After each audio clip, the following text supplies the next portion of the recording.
నమస్తే, welcome to global roundup. అంతర్జాతీయ పరిణామాల్ని భారతీయ దృక్కోణంలో విశ్లేషించే చర్చా కార్యక్రమం గ్లోబల్ రౌండప్ 190వ ఎపిసోడ్తో మీ ముందుకు వచ్చాము. ఈ వారంలో జరిగిన అంతర్జాతీయ పరిణామాలపై విశ్లేషించేందుకు అంతర్జాతీయ వ్యవహారాల నిపుణులు, విశ్లేషకులు మామిడి గిరిధర్ గారు ప్రస్తుతం మనకు లైవ్ లో అందుబాటులోకి వచ్చారు. వారితో మాట్లాడదాం.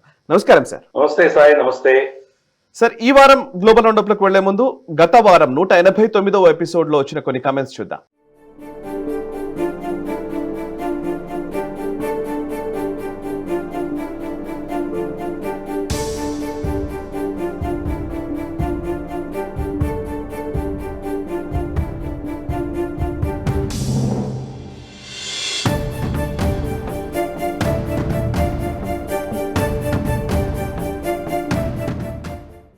చూసారు కదా, 189వ ఎపిసోడ్ లోని కమెంట్స్ అవి. 190వ ఎపిసోడ్ లోకి వెళదాం.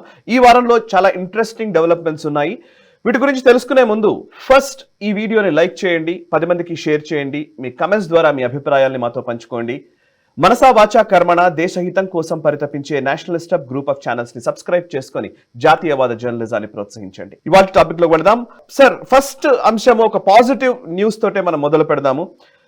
భారతదేశపు ప్రతిష్టాత్మకమైనటువంటి కంపెనీ ఎల్ఎన్టీ ఖతార్ సంబంధించినటువంటి liquefied natural gas LNG project కైవసం చేసుకుంది. ఎల్ఎన్టీ ఇచ్చిన స్టేట్మెంట్ ప్రకారం అయితే వాళ్లకు ఇది ఒక అతి పెద్ద, ఇప్పటి వరకు వచ్చినటువంటి వాళ్ళ కంపెనీ చరిత్రలోనే ఇది అతి పెద్ద ఆర్డర్ గా వాళ్ళు అభివర్ణిస్తూ ఉన్నారు. సో ఆల్మోస్ట్ ఖతార్ కి సంబంధించినటువంటి ఎల్ఎన్జీ ప్రొడక్షన్ లో ఆల్మోస్ట్ 50% ఈ కొత్త ప్రాజెక్ట్ వల్ల వాళ్ళు ప్రొడక్షన్ చేయబోతున్నారని తెలుస్తోంది. సో నిజానికి ఇది పెద్ద వార్తే, ఒక చిన్న వార్త ఏం కాదు. ఎందుకంటే అంబానీలు, అదానీలు ఇవి జరుగుతుంది అవి జరుగుతుంది వార్తలు ఇప్పుడు ఎల్ఎన్టీ కూడా వేరే దేశాల్లో, అంటే ఆయా దేశాల పాలసీ మేకింగ్ లో లేకపోతే వాళ్ళకి సంబంధించినటువంటి అనేక అంశాల్లో పట్టు సాధించాలంటే నిజానికి ఆర్థికంగా పరిపుష్టమైనటువంటి కంపెనీలు, వీటి ద్వారా కూడా ద్వైపాక్షిక సంబంధాలు కావచ్చు, ఆయా దేశాలకు సంబంధించినటువంటి కీలకమైన నిర్ణయాల్లో మన భాగస్వామ్యం కూడా పెరుగుతుంది. సో ఖతార్తో ఎల్ఎన్టీ చేసుకున్న ఈ ఒప్పందం వల్ల కలిగే ప్రయోజనాలు ఏంటి, డీటెయిల్స్ ఏంటి చెప్తారా? సాయి, మనం గత నెల క్రితం ఖతార్ ఎమీర్ భారతదేశానికి వచ్చినప్పుడు దాని గురించి మనం గ్లోబల్ రౌండప్ లో చర్చించాం. కరెక్ట్. మోదీ గారు ప్రోటోకాల్ ని పక్కన పెట్టి ఎయిర్పోర్ట్ కి వెళ్లి ఆయన రిసీవ్ చేశారు. నార్మల్ గా ఎవరు వచ్చినా గానీ డిగ్నిటరీస్ ని ఒక ప్రోటోకాల్ మినిస్టర్ వెళ్లి రిసీవ్ చేస్తారు. తర్వాత ఫార్మల్ రిసెప్షన్ ఉంటుంది మనకు హైదరాబాద్ హౌస్ లో కానీ, లేదా మనకు రాష్ట్రపతి భవన్ 4 కోర్ట్ లో కానీ గార్డ్ ఆఫ్ ఆనర్ ఉంటుంది. సో ఇది నార్మల్ ప్రొసీజర్. దాన్ని బ్రేక్ చేసి మోదీ గారు వెళ్లి ఆ అమీర్ ఆఫ్ ఖతార్ ని ఎయిర్పోర్ట్ లో కలిసారు. చిన్న దేశం, మనతోటి చాలా గొడవలు ఉన్నాయి. నూపూర్ శర్మ ఇష్యూ కావచ్చు, లేదా మనకు మన సేలర్స్ ఇష్యూ కావచ్చు, చాలా ఇటువంటి మనకు చాలా వాళ్ళతోటి కొన్ని ఇబ్బందులు మనం గతంలో ఎదుర్కొన్నాము. అయినా మోదీ గారు ప్రోటోకాల్ ని పక్కన పెట్టి వెళ్లి ఆయన కలిసి వచ్చారు. అంటే అర్థం చేసుకోవాలి, మోదీ గారు ఆయన దేశానికి లాభం లేని ఎటువంటి పని చేయరారు. ఆ రిజల్ట్ ఈరోజు చూస్తున్నాం. ఎల్ఎన్టీ ఈ రోజు వాళ్ళ చరిత్రలోనే అతి పెద్ద కాంట్రాక్ట్ ని సైన్ చేశారు మన ఖతార్ తోటి. ఖతార్ లిక్విఫైడ్ న్యాచురల్ గ్యాస్ వాళ్ళకు ఉన్నటువంటి కెపాసిటీ ఇప్పుడు 100 కెపాసిటీ ఉంటే ఇంకో 50 కెపాసిటీ పెంచే దిశగా 50% ఖతార్ కున్న కెపాసిటీ పెంచే ప్రాజెక్ట్ ని ఎల్ఎన్టీకి ఇచ్చారు. ఇది ఎంత సిగ్నిఫికెంట్ మనం అర్థం చేసుకోవచ్చు. ఈ రోజు ప్రపంచవ్యాప్తంగా ఖతార్ అన్నది ఆల్మోస్ట్ నంబర్ 1 దేశం మనకు గ్యాస్ సప్లైకి సంబంధించి. అటువంటి దేశాల్లో 50% కెపాసిటీ ఈ రోజు భారతీయ కంపెనీ చేయబోతాం అంటే ఎంత సిగ్నిఫికెంట్ అర్థం చేసుకోవాలి. దీంట్లో చాలా ఉన్నాయి. ఒకటి, మనకు దాంట్లో మన కాంట్రాక్ట్ లో మన వాళ్ళందరూ కూడా ఇన్ఫ్రాస్ట్రక్చర్ అని తయారు చేస్తారు. దాని మొత్తం ప్రాజెక్ట్ అంతా కూడాను కంప్లీట్ గా ఎల్ఎన్టీ యొక్క సబ్సిడీ వాళ్ళ కాంట్రాక్టర్స్ వాళ్ళు దాన్ని డెవలప్ చేస్తారు. దీంతో ఏమవుతుందంటే దీర్ఘకాలీనంగా మనం ఖతార్ నుంచి ఎల్ఎన్జీ సప్లైకి మనం కాంట్రాక్ట్స్ పెట్టుకుంటాం. కాబట్టి ఫస్ట్ రైట్ మనకు ఉంటుంది, మనం కొనుక్కుంటాం మాక్సిమం, తర్వాత మిగతా దేశాలు కూడా అమ్ముకుంటారు. 2, మనం ఈ రోజు ఖతార్ మీదే మాక్సిమం డిపెండ్ అయి ఉన్నాం. గతంలో మనకు 2-3 పైప్ లైన్స్ రావచ్చండి. మనకు టాపీ అని చెప్పేసి Turkmenistan, Afghanistan, Pakistan, India pipe line ఒకటి. అలాగే మనకు ఐపీఐ ఇరాన్, పాకిస్తాన్, ఇండియా, ఈ అన్ని కూడాను పాకిస్తాన్ యొక్క వాళ్ళ పిచ్చితనం వల్ల మనం ఆ ప్రాజెక్ట్స్ అన్ని కూడా ఫెయిల్ అయిపోయింది. కాబట్టి ఈ రోజు మనకు ఖతార్ నుంచి తెచ్చుకోవడం అనేది చాలా మనకు అవసరం. అది బహుశా ఖతార్ నుంచి మనం even under see pipe line base gas తెచ్చుకున్నా ఆశ్చర్యపడక్కర్లేదు. కాబట్టి ఇది ఒక మన ఎనర్జీ రిక్వైర్మెంట్స్ కి చాలా కీలకమైనటువంటి ఒక ఒప్పందం ఇది. రెండవది చాలా కీలకమైనది, ఒక ఇంటర్నేషనల్ గా మనం చూసామంటే చైనాని దూరం పెడుతున్నాము. లేకపోతే చైనా వచ్చి ఇక్కడ కాంట్రాక్ట్స్ చేసిందంటే కనుక చైనా ఎనర్జీ నీడ్స్ లో మనం వాళ్ళకి దాసోహం అనేటువంటి పరిస్థితి. కాబట్టి చైనాని దూరం పెడుతున్నాము, మన ఎనర్జీని సెక్యూర్ చేసుకుంటున్నాము. మూడవది అమెరికన్ బ్లాక్ మెయిల్ నుంచి కూడా మనం తప్పించుకోవచ్చు. ఎందుకంటే రేపు డ్రిల్ బేబీ డ్రిల్ ఉన్నాడు కదా డొనాల్డ్ ట్రంప్, మా దగ్గర కొనాలి, మా దగ్గర కొనకపోతే మీ మీద శాంక్షన్స్ వేస్తాను, టారిఫ్లు వేస్తాను, ఇటువంటి బెదిరింపులు చేయొచ్చు. అందుకని ఆల్టర్నేట్ మనకు ప్రత్యామ్నాయాలు అని పెట్టుకుంటున్నాం. కాబట్టి మనకు ఎల్ఎన్టీ కాంట్రాక్ట్ వచ్చి ఉండొచ్చు, కానీ స్ట్రాటజీగా భారతదేశానికి చాలా కీలకమైంది. అందుకనే మోదీ గారు ఒక చిన్న దేశమైనటువంటి ఖతార్ ఎమీర్ వచ్చినప్పుడు ఆయనకు వెళ్లి ఎయిర్పోర్ట్ లో స్వాగతం పలకడం ఉన్నది. ఇప్పుడు మన దాని యొక్క మతలబు ఏంటో ఇప్పుడు అర్థమవుతుంది. సార్, ఒక్క విషయం అడుగుతాను మిమ్మల్ని. యాక్చువల్లీ ఖచ్చితంగా ప్రజలకు కూడా తెలవాల్సిన అంశం కాబట్టి, ఎల్ఎన్టీకి ఒక కాంట్రాక్ట్ వస్తే ఎల్ఎన్టీ జేబులు నిండుతాయి, వాళ్ళ స్టాక్స్ పెరుగుతాయి, లేకపోతే వాళ్లకు లాభం చేకూరుతుంది. అదానికి ఒక ప్రాజెక్ట్ ఐఫా ప్రోట్ ని వాళ్ళు డెవలప్ చేస్తున్నారంటే వాళ్ళకు వస్తుంది, అంబానీకి అయితే అంబానీకి వస్తుంది. కానీ దానికోసం మోదీ గారు ఖతార్ దేశాధినేతకి అంతగా మోకరిల్లారు. ఇట్లాంటి చర్చలు జరుగుతూ ఉంటాయి కదా.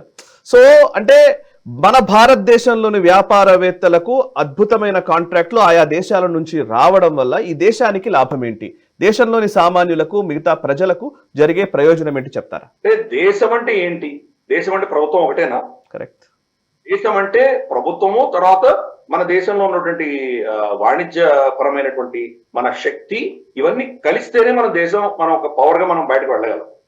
ఈ రోజు మనకు ఐటీ కంపెనీలు చూద్దాం, ఇన్ఫోసిస్, తర్వాత మనకు విప్రో, తర్వాత టీసీఎస్ లాంటివి ప్రభుత్వం కాదు కదా, అవి ప్రైవేట్ రంగ సంస్థలు కదా. కానీ ఈ రోజు భారతదేశాన్ని ఒక ఐటీ పవర్ హౌస్ గా ఎందుకు వర్ణిస్తున్నారు? ఇవన్నీ కూడా ప్రైవేట్ కంపెనీలు కదా, మరి ఎందుకు వర్ణిస్తున్నారు వాళ్ళు? అలాగే మనం చూస్తే జియో చూద్దాం, బిఎస్ఎన్ఎల్ కాదు కదా, అది ఒక ప్రైవేట్ సంస్థ కదా. ప్రపంచంలోనే చీపెస్ట్ డేటా కాస్ట్ అనేది జియో ప్రొవైడ్ చేస్తుంది. సో అందుకని ఏ దేశమైనా కానీ కూడా ప్రభుత్వం చేయాల్సింది ప్రభుత్వం చేయాలి, వాళ్ళు బిజినెస్ చేయకూడదు. బిజినెస్ చేయడానికి ప్రైవేట్ ప్రజలు, తర్వాత ప్రైవేట్ రంగ సంస్థలు ఇవే చేయాలి. కానీ వాటికి సమర్థన ఇస్తూ, వాటికి రక్షణ ఇస్తూ, దాన్ని ప్రోత్సహిస్తున్నటువంటి ప్రభుత్వం మనకు కావాలి. అప్పుడే ఏదైనా సక్సెస్ అవుతుంది. కాబట్టి మన అన్ని దేశాలకు ఇదే మోడల్. చైనా కూడా చూసామంటే, ఇప్పుడు ఫర్ ఇన్స్టెన్స్ డొనాల్డ్ ట్రంప్ పనామాని క్యాప్చర్ చేస్తానంటున్నాడు, ఆయన పనామాని వెనక్కి తీసుకుంటున్నా అంటున్నాడు. ఎందుకు? ఇక్కడ చైనీస్ 2 కంపెనీలు టాప్ కాస్తున్నాయి, పెసిఫిక్ సైడ్ ఉన్న తర్వాత అట్లాంటిక్ ఓషన్ సైడ్.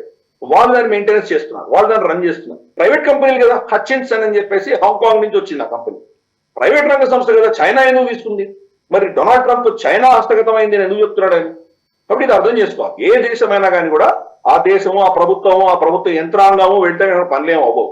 ఆ దేశంలో ఉన్నటువంటి బిజినెస్ లను వాడుకునే వాళ్ళ ఇన్ఫ్లుయెన్స్ ని ఈ ప్రాంతాలంతా పెట్టుకుంటారు. హైఫా పోర్ట్ ని అదానికి ఇవ్వమని చెప్పి అమెరికానే ఇజ్రాయెల్ మీద ఒత్తిడి తీసుకొచ్చింది. ఎందుకంటే అయితే చైనా హస్తగతం అయి ఉండేది. మన దగ్గర అంతటి పెద్ద బిజినెస్ కాంగ్లోమరేట్స్ ఉన్నాయి కాబట్టి ఇన్ని పెద్ద ప్రాజెక్టులు తీసుకునే క్షమత ఉంది వాళ్ళకి. ఏమీ లేని చిన్న కంపెనీలు ఇస్తే కానీ ఎలా తట్టుకోగలవు? ఈరోజు so called communist China billions and billions of dollars ఉన్నటువంటి కంపెనీలను ఎన్ని తయారు చేసుకున్నారు. ఈరోజు హూవై కావచ్చు, లేకపోతే మనకు ఇతరత్ర మనకు కంపెనీలన్నీ కూడా వాళ్ళ ZTE కావచ్చు, టాక్ లాంటివి కావచ్చు, $1 ట్రిలియన్ ఒక బిజినెస్ లో వాళ్ళ మార్కెట్ క్యాపిటలైజేషన్ ఉన్నటువంటి కంపెనీలు అవన్నీ. అలాగే వాళ్ళ షిప్పింగ్ కార్పొరేషన్, అలాగే వాళ్ళ గ్యాస్ సంబంధించింది, ఇవన్నీ కూడా అంటే ఆల్మోస్ట్ పెద్ద మేజర్ మ్యాసివ్ కాంగ్లోమరేట్స్ ప్రపంచంలో. అటువంటి సంస్థలు ప్రైవేట్ రంగంలో మనకు ఉంటేనే భారతదేశం నిజంగా మన వర్చస్సు, మన ప్రపంచంలో మనం ఒక విధమైన శక్తిగా ఎదగలం. కాబట్టి ఇటువంటి కంపెనీల సంఖ్య పెరగాలని మనం కోరుకోవాలి, కానీ వీళ్ళ వల్ల దేశానికి ఏం లాభం వస్తుందని అనుకోకూడదు. ఫస్ట్ ఆ కంపెనీ మనది కాబట్టి అక్కడ వాళ్ళు చేసేవన్నీ కూడా దాని ఇప్పుడు వాళ్ళు ఎక్స్ట్రాక్ట్ చేయబోతున్నటువంటి ఆయిల్ కానీ గ్యాస్ కానీ భారతదేశానికి మనం ఫస్ట్ తెచ్చుకునేటువంటి అవకాశం మనకు ఫస్ట్ ఉంటుంది. రెండవది మన స్టాఫ్, మన ఇంజనీర్లు, మన ప్రజలకు మనకు అక్కడ ఉద్యోగ అవకాశాలు వస్తాయి. మూడవది ప్రపంచంలో జియో స్ట్రాటజిక్ గా మనం ఎంత కీలకమో అర్థమవుతుంది. కాబట్టి ఇంకా చాలా దేశాలు కూడా దానిలో భారతదేశం యొక్క పార్ట్నర్షిప్ ను కోరుకునేటువంటి పరిస్థితి రాబోతుంది. సో కాబట్టి మన శక్తిని ప్రొజెక్ట్ చేసుకోవాలి ప్రపంచవ్యాప్తంగా. అంటే కనుక దాని అవయవాలు, దేశం యొక్క అవయవాలలో మన ప్రైవేట్ రంగ సంస్థ కూడా చాలా కీలకమైనది. దాన్ని కమ్యూనిస్టులు అయితే కనుక వాళ్ళ ప్రభుత్వం ఉండాలి, ప్రభుత్వేతర శక్తులన్నీ కూడాను వీళ్ళు కరప్ట్, వీళ్ళు బూర్జువాజీలు అని చెప్పి వాళ్ళు దానికి ఒక ట్యాంక్ వేశారు కాబట్టి ఇవన్నీ అక్కర్లేదు అంటున్నారు. కానీ అది కానే కాదు. ఈరోజు రష్యా కూడా అంతే, రాస్కాస్మోస్ కావచ్చు, లేదా వాళ్ళది రష్యా ఆయిల్ కావచ్చు, ఇటువంటి పెద్ద కాంగ్లోమరేట్స్ ఉన్నాయి కాబట్టి రష్యా కూడా ఈరోజు ఫోర్స్ ప్రొజెక్ట్ చేయగలుగుతుంది. కాబట్టి కమ్యూనిస్ట్ భావజాలం అనేది ఇప్పుడు ప్రపంచంలో ఎవరు పాటించరు, ఈవెన్ కమ్యూనిస్ట్ దేశాలు కూడా పాటించవు అవి. కాబట్టి మన ప్రైవేట్ రంగ సంస్థలు, ఈ బాగా బలం ఉన్నటువంటి శక్తి ఉన్నటువంటి సంస్థలు వెళ్తేనే మనం మన దేశం యొక్క పురోగతి కావచ్చు, మన శక్తి కావచ్చు, మనం ప్రొజెక్ట్ చేయొచ్చు ప్రపంచంలో. కరెక్ట్. ఎస్ సార్, పర్ఫెక్ట్ గా ఎక్స్ప్లెయిన్ చేశారు. Thank you. నెక్స్ట్ అంశంలోకి వెళ్దాం సార్. ఈ వారంలో మళ్ళీ బలూచిస్తాన్ కి సంబంధించిన అప్డేట్స్ చాలా సీరియస్ గానే ఉన్నాయి. అక్కడ విజువల్స్ కూడా చాలా దారుణంగా ఉన్నాయి. అండ్ డాక్టర్ మహరంగ్ బలోచ్ ఎవరైతే బలూచ్ యాగ్జెటీ కమిటీ BYC-ని ఆర్గనైజ్ చేస్తున్నారో అరెస్ట్ చేశారు. ఆ అరెస్ట్ చేసిన అంశం గురించి మనం మాట్లాడుతూనే ఉన్నాం. ఈవెన్ కొన్ని స్టోరీస్ కూడా చేశాం నేషనల్ స్టబ్ లో. సో మహరంగ్ బలూచ్ సోదరి ఆమెని జైల్లో హింసకు గురి చేస్తూ ఉన్నారు. ఆమెకు అన్హైజీనిక్ ఫుడ్ పెడుతూ ఉన్నారు. చాలా దారుణంగా వ్యవహరిస్తున్నారు. ఆమె ప్రాణానికే ప్రమాదం ఉంది అంటూ కూడా ఆమె వ్యాఖ్యానిస్తూ ఉన్నారు. సో మహరంగ్ బలూచ్ ని అరెస్ట్ చేయడము, అక్కడ ఉన్నటువంటి బలూచిస్తాన్ కి సంబంధించిన ఒక డెమోక్రటిక్ మూవ్మెంట్ లాగానే ఆమె బలూచ్ అక్కడ వర్క్ చేస్తూ ఉన్నారు.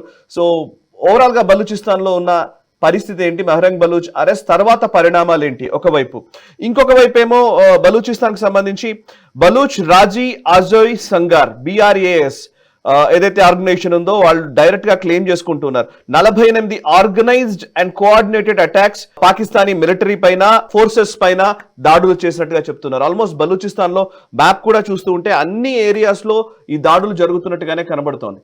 సో బలూచ్ లోని డెవలప్మెంట్స్ ఏంటి ఒకసారి చెప్తారా? మనకు మహరాంగ్ బలూచ్ అరెస్ట్ కంటే ముందర జరిగిన కొన్ని పరిణామాలు మనం తెలుసుకుంటే ఇది ఎందుకు జరిగింది, ఇది పాకిస్తాన్ ప్రభుత్వం ఎలా ప్రవర్తిస్తోంది మనకు అర్థమవుతుంది. ఓకే. ఎక్స్ప్రెస్ ని వీళ్ళు హైజాక్ చేసి రమారమి 200-250 మందిని వాళ్ళు చంపిన తర్వాత బలూచి లిబరేషన్ ఆర్మీ దానికి సమాధానాలు కోరుతున్నారు అందరూ. కాబట్టి వీళ్ళు ఏం చేయాలి, ఆల్ పార్టీ మీటింగ్ ఒకటి పెట్టుకుందామని వాళ్ళు అనుకున్నారు. ఆల్ పార్టీ మీటింగ్ పెడదాం అనుకున్నప్పుడు బలూచి పార్టీలు ఎవరు మేము రావడానికి సిద్ధంగా లేవన్నారు వాళ్ళు. తర్వాత PTI దాన్ని బాయ్కాట్ చేసి, సో ఇలా ఇంకా చిన్న చిన్న పార్టీలు 2-3 మేము రామన్నారు. దాంతో ఆల్ పార్టీ మీటింగ్ అన్నది మళ్ళీ వీళ్ళిద్దరు ప్రభుత్వంలో ఉన్న 2 పార్టీలు PPP, నవాజ్ పార్టీ, PMLN వీళ్ళిద్దరు కూర్చుంటే కానీ ఆల్ పార్టీ మీటింగ్ ఎలా అవుతుందో. కాబట్టి దాన్ని తీసేసి దానికి భిన్నంగా వాళ్ళు ఏం చేశారంటే నేషనల్ సెక్యూరిటీ కమిటీ ఒకటి పెట్టుకుంది. దాని మీటింగ్ లో వీళ్ళు వచ్చిన వాళ్ళు అంటే కొంతమంది వచ్చారు, కూర్చున్నారు. దాంట్లో అసీం మునీర్ కూడా వచ్చారు, వాళ్ళ ఆర్మీ చీఫ్. ఇప్పుడు ఆర్మీ చీఫ్ ఫెయిల్యూర్ కదా, ఇది complete army chief failure, intelligence failure.